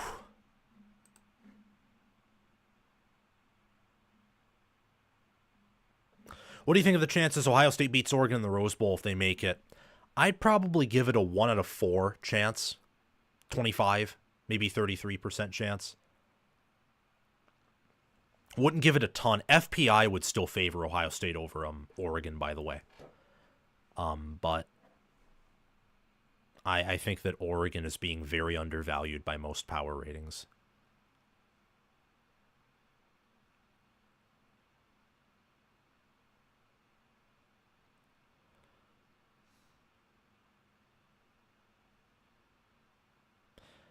The reason why I'd give Ohio State not much of a they have a chance, but the thought process is that they've gotten worse since the Oregon game, and Oregon's gotten better, and Oregon also has an extra week to rest and not get beaten up. So, yep. All right. Well. Yeah, this game's over. It was a snoozer. I do think the seeding has to be redone, and I think this game is probably like... I've already thought the seeding has to be redone, but like a game like this is a perfect example of it. Wow. Just complete, utter domination. It's crazy. Wow. Whew. Well... Final score of the game, 27-3. This is like officially garbage time here. Doesn't really, at this point, doesn't really matter. It's not really applicable. Oh well.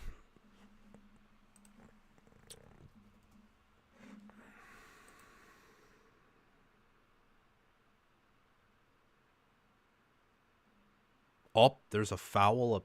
Apparently there's a foul on both.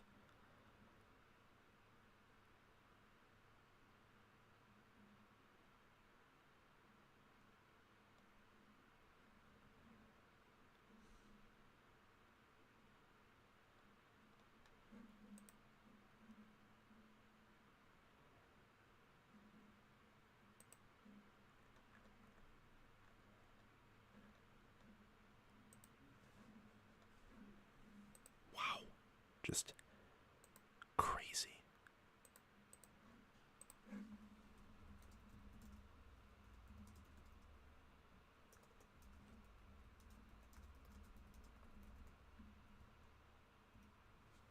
Well, it's second down.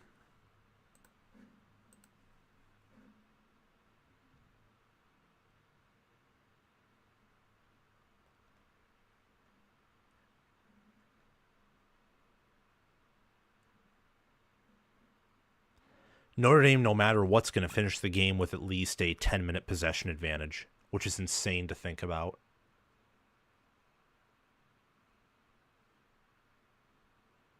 $3:50 left in the game.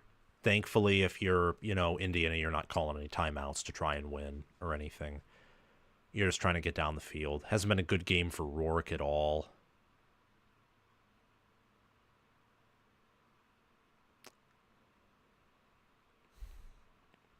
Gain of 7 to number 5, that being Kashawn Williams. It's 2nd and 3 at the 38, and they get it complete to Kashawn Williams again in Notre Dame territory. Is what it is, though.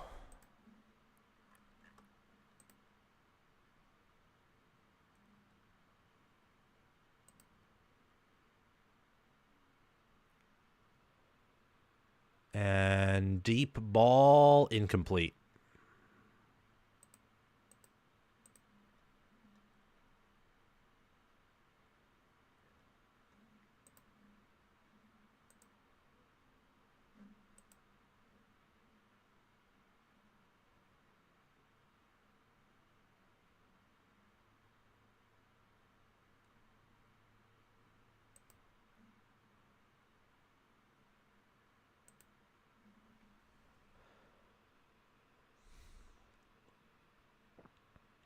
Think offsides.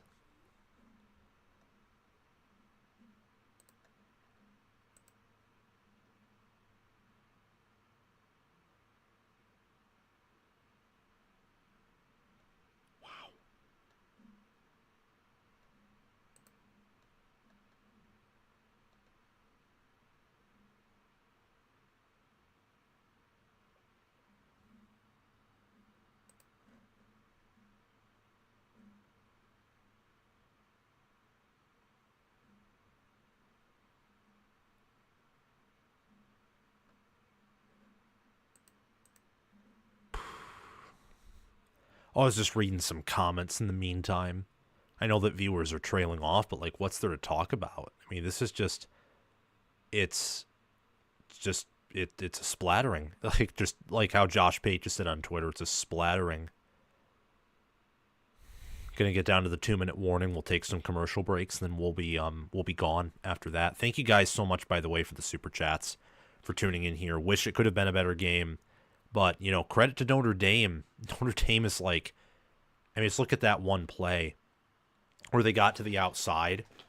They're faster than IU. They're faster. They're faster than IU. They're better than IU. And I think that for Indiana, here's what I think after watching this game. Indiana's schematics and mode of attack is meant to win a bunch of games against teams with similar or inferior talent. But against the elite teams, their RPOs really don't work. And the lack of, yeah. Oh well. Well, I'm pretty sure that none of my picks tomorrow are going to be incorrect. Could be wrong, but yeah. Well, at least I won't have to. At least I won't have to pick Indiana to win again. They're just gone. Thank you, Nick. Yeah, I think it was a great stream overall.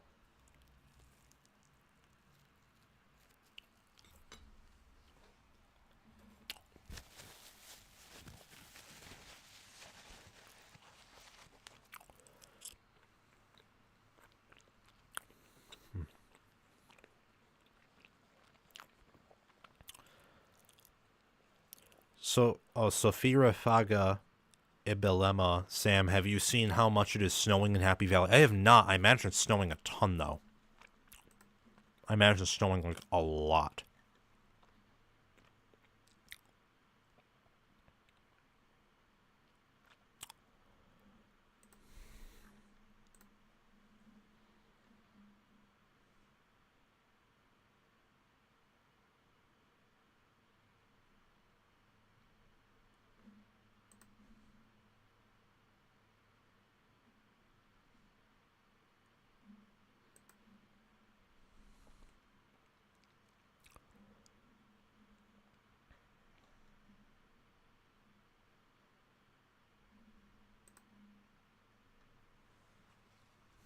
Wow.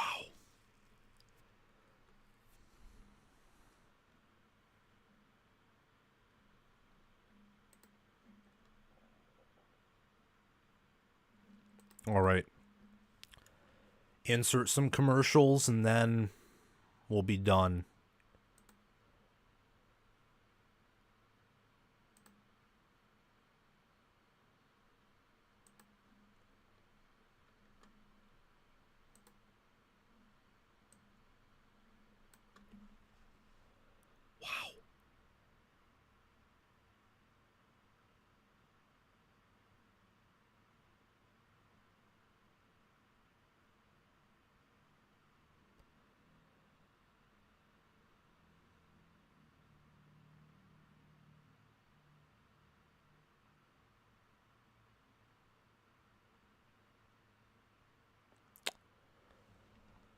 Yeah, well, I'm glad that many of you liked the video, that you tuned in, and also that we'll probably have more viewers for tomorrow's games, because I realize that Indiana and Notre Dame have pretty niche fan bases.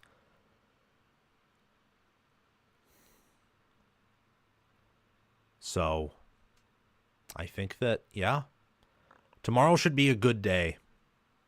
I wonder where Penn State SMU will go, how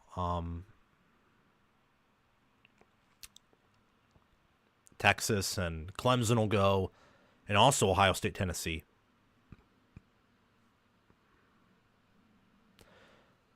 Okay, Biggie. Bless me. We'll find out tomorrow. Either way, I'm going to the Rose Bowl to watch my Ducks win. Oregon can't win a big game, period. 100 unis, 0 natties. That's trolling right there. That's absolutely trolling. Oregon's the best team in the country right now. DeMoney5675, are you streaming all day tomorrow, Sam? Yes, I will be. I will be streaming all day. It's so hilarious how, because Notre Dame is obviously playing a different defense, but also because I guarantee you part of it is there's no pressure now, like mental pressure that I used to just driving down the field. So stupid. Yeah, I'm streaming all day tomorrow, though, for all the different games. IU will probably make it like 27-10, make it more cosmetic than it actually was.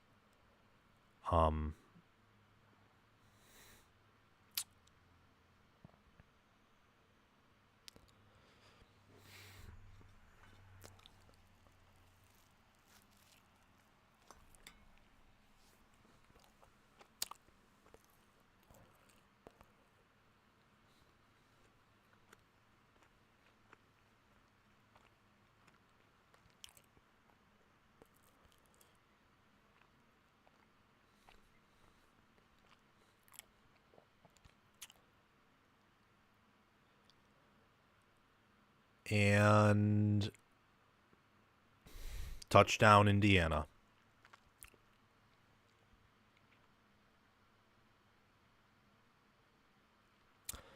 You picked Indiana to beat Notre Dame. Yeah, it was a bad pick. It was a bad pick. I'll say that. But yeah, that wasn't a fumble. He was across. So 27-10, or maybe they'll go for 2. Yeah, it was a bad pick. I've made some bad picks this year.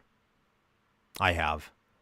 Last year, I was a lot more accurate with game-per-game predictions. Although this year, for a lot of the smaller games, I was right in the result. But for big games have been like kind of particularly weird.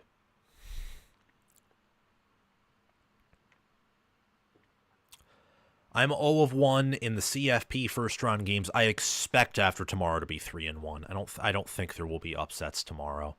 The most likely one tomorrow will, I think, be SMU over Penn State. I think is more likely than Tennessee over OSU.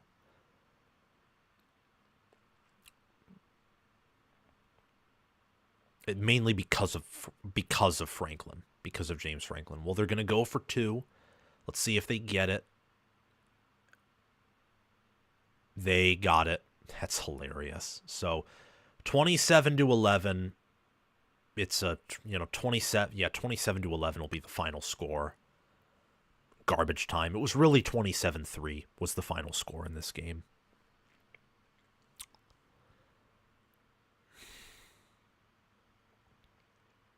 Yeah. I picked an upset and was wrong. Oh well.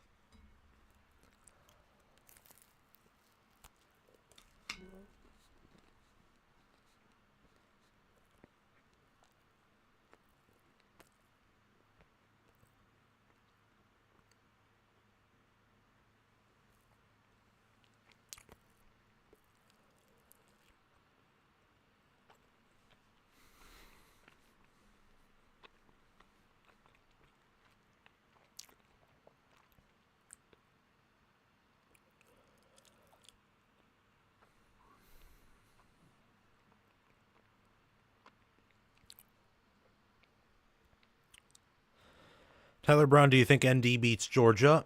I'll have to think about that more. I mean, my immediate reaction right now would be yes, but that doesn't mean that like, I don't know. Indiana recovered the onside kick. That's hilarious. Well, I mean, maybe they recover another onside kick. Oh, wow, that's funny. That's hilarious. It's not going to mean anything, though, because IU is, they've been dinking and dunking all around. Nothing's going to happen. It'd be hilarious if they came back, but that's not going to happen here. Which is unfortunate, because, that was an exciting thing. So I was hoping for a good game. And then, if it was a good game, would have been what it was. But it wasn't a good game. No, I mean, Notre Dame, start to finish, was in the lead. Looked like the better team outside of maybe the first 5 minutes. All right, Rourke has some time and gets tripped up, and he's sacked. That was a good sack, good play by number 10 for Notre Dame, Logan Thomas, third stringer. And IU takes the timeout. I don't know why they're playing that. I mean, technically, score a touchdown, get the 2-point conversion, and then at that point it's a game again.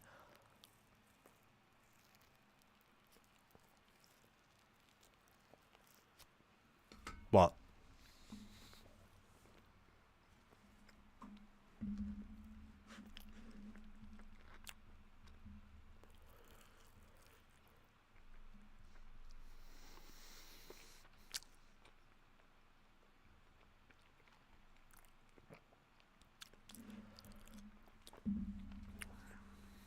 wow.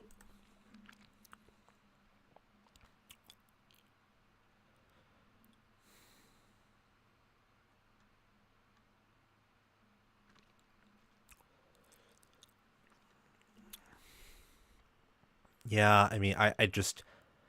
Colby Vlash, I don't think Clemson has a very good chance to make it up past the first round, but Dabo's experience in playoff games is to count for something. I mean, it could. There's also the fact that Clemson's so far removed from 2020, and even further removed before then, that I don't know. It's in Texas, and I don't think that... Yeah. I don't know.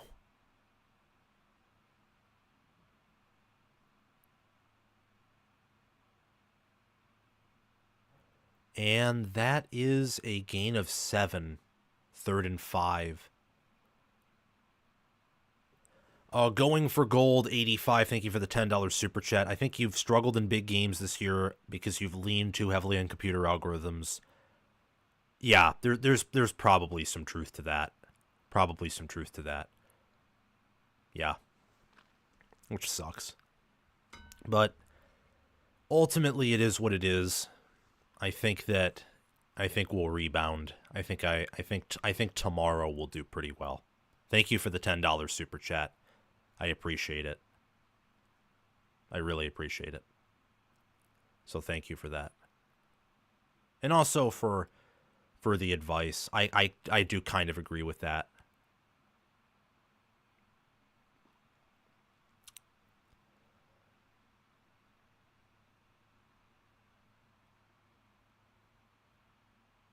Shucks. Oh well.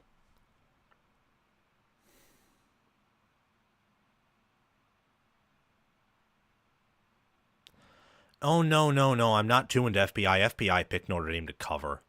FPI is actually pretty good. What I'm too into is like the non-power ratings analytics. That's what I'm too into. I should be more into power ratings than I am into, whatchamacallit. Yeah, thank you for thinking it's awesome content, though. I try. And I do get a lot of things right. I get a lot of the smaller games right. I, in the past, have gotten a lot of big games right. Like last year, got a lot of big games right. This year, even, I have. I picked Alabama to beat Georgia. I picked Georgia to smoke Clemson, which was on point. Championship week was rough, if I gotta be honest. It was rough. I did pick Georgia Tech to play Georgia close. But I did pick, I picked, like, I didn't do a video on it, but I thought that Georgia would, not destroy Georgia Tech, like a lot of people thought, but I didn't make a video on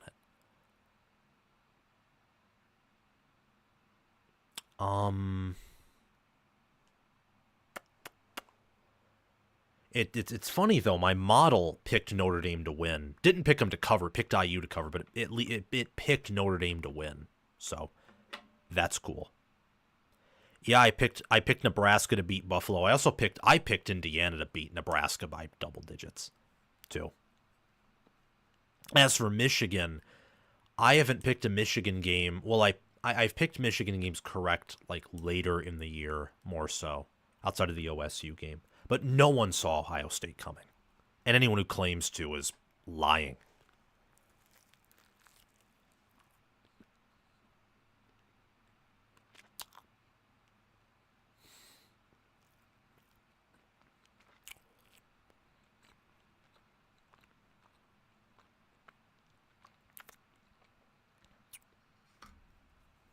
Yeah.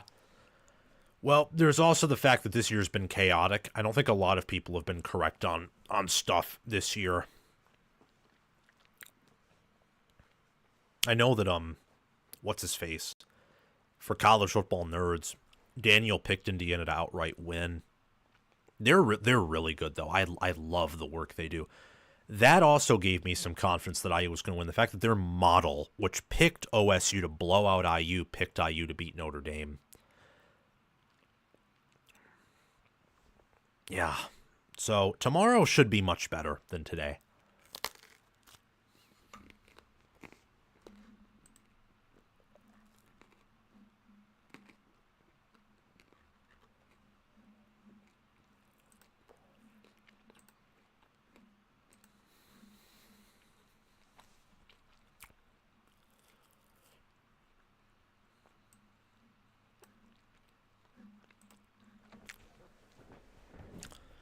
Again, if you haven't already, please like the video, subscribe to the channel, hit the notification bell, because tomorrow we'll be back here. We will be back here tomorrow. So yeah, tomorrow should be better. It's only 11:32 because with the new clock rules, things move so much faster. So do those things if you can. I appreciate them very, very much. Okay, 4th and 1 from the Notre Dame 40.5-yard line. They're just waiting to set things right now. What are they waiting for? I don't know what they're waiting for. Oh, well, now it's good. I don't know if Notre Dame's going to run or if Indiana's going to run or pass. Looks like they're going to run, and they're going to pick up the first down fairly easily. It would be hilarious if they recovered another onside kick and like won. That would be funny. But that would be so bizarre.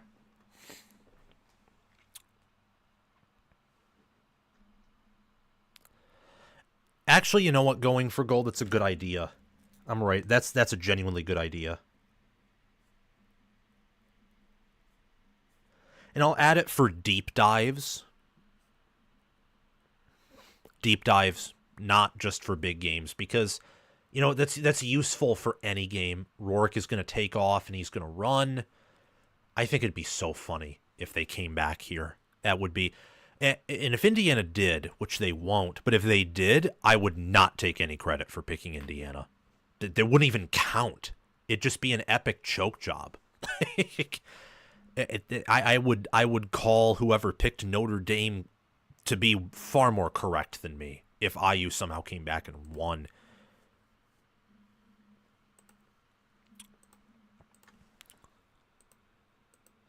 I'm responding to Joe DeLeon, Notre Dame fan that we had on, and an analyst at Bleacher Report. He told me that Notre Dame played better than even he thought. He was a Notre Dame fan who was nervous for the game.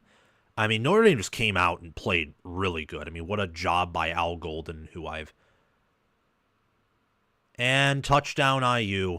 They have to get the 2-point conversion though to make it a game, or to have it even. Yeah. Yeah, the final score will be like, I'm assuming 27-17. I'm kind of doubting that they'll I'm kind of doubting that they'll get the 2-point conversion here. This is such garbage. It was 27-3. If oh my gosh, it's so bad. This is disgusting. They're not going to get the 2-point conversion, and they're not going to recover the onside kick. If they do, it would be utterly hilarious, but that's not going to happen. Tipped ball, incomplete. That's game. Thank goodness for ending it. Thank you, Notre Dame. Thank you for ending it. Indiana will attempt another onside kick. It was all right throw. Could have been a little bit more to the left. Yeah, 2-point conversion, no good. Wow.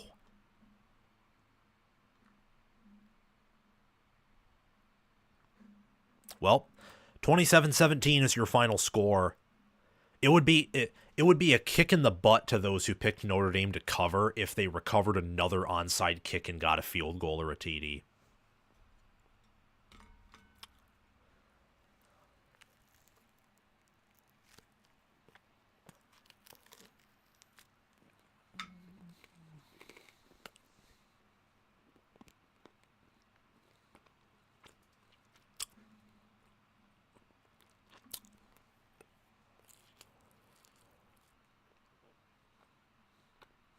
Oh, caught. It was another good onside kick. Just a little bit too ahead. That's game right there. That's game. 27-17. Was 27-3. Indiana's biggest issue in this game was just it took them way too long to get going. And when they did get going, it was against the third stringers. So, ultimately, is what it is. Not the...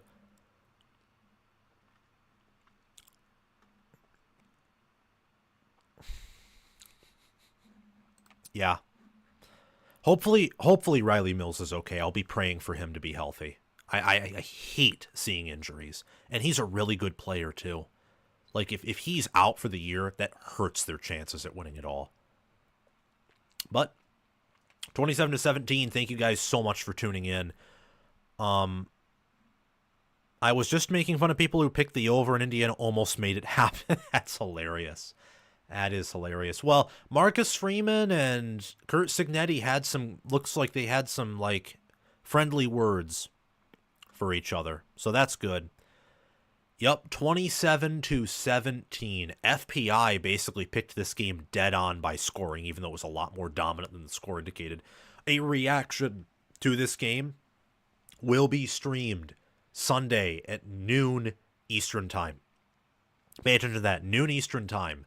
A reaction will be streamed. Same with a reaction to Penn State SMU, Texas Clemson, and Ohio State Tennessee. So stay tuned for that. Tomorrow will be more exciting. It will be better. It will be higher quality football. And even if it isn't, I will bring more excitement than I did tonight. And I thought I did at least an okay job of bringing some excitement. But I want to do an awesome job bringing excitement no matter what happens. So good for Notre Dame for Marcus Freeman. At this point, Marcus Freeman has done more than any Notre Dame coach since, Lou Holtz? Because at least he won a postseason game now that actually mattered, which Kelly did not. So good for him. I'm happy for him. And I will look forward to how these two teams, like how Notre Dame and how Georgia is played. And we will see. Kyle Mason said it's a long time away, Sam. What's a long time away? This Sunday?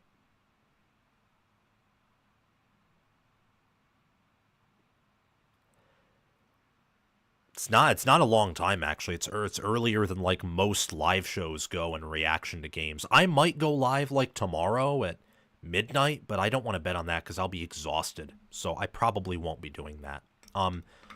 See you guys soon. I appreciate y'all, love y'all, and I will see you all very soon. Bye-bye.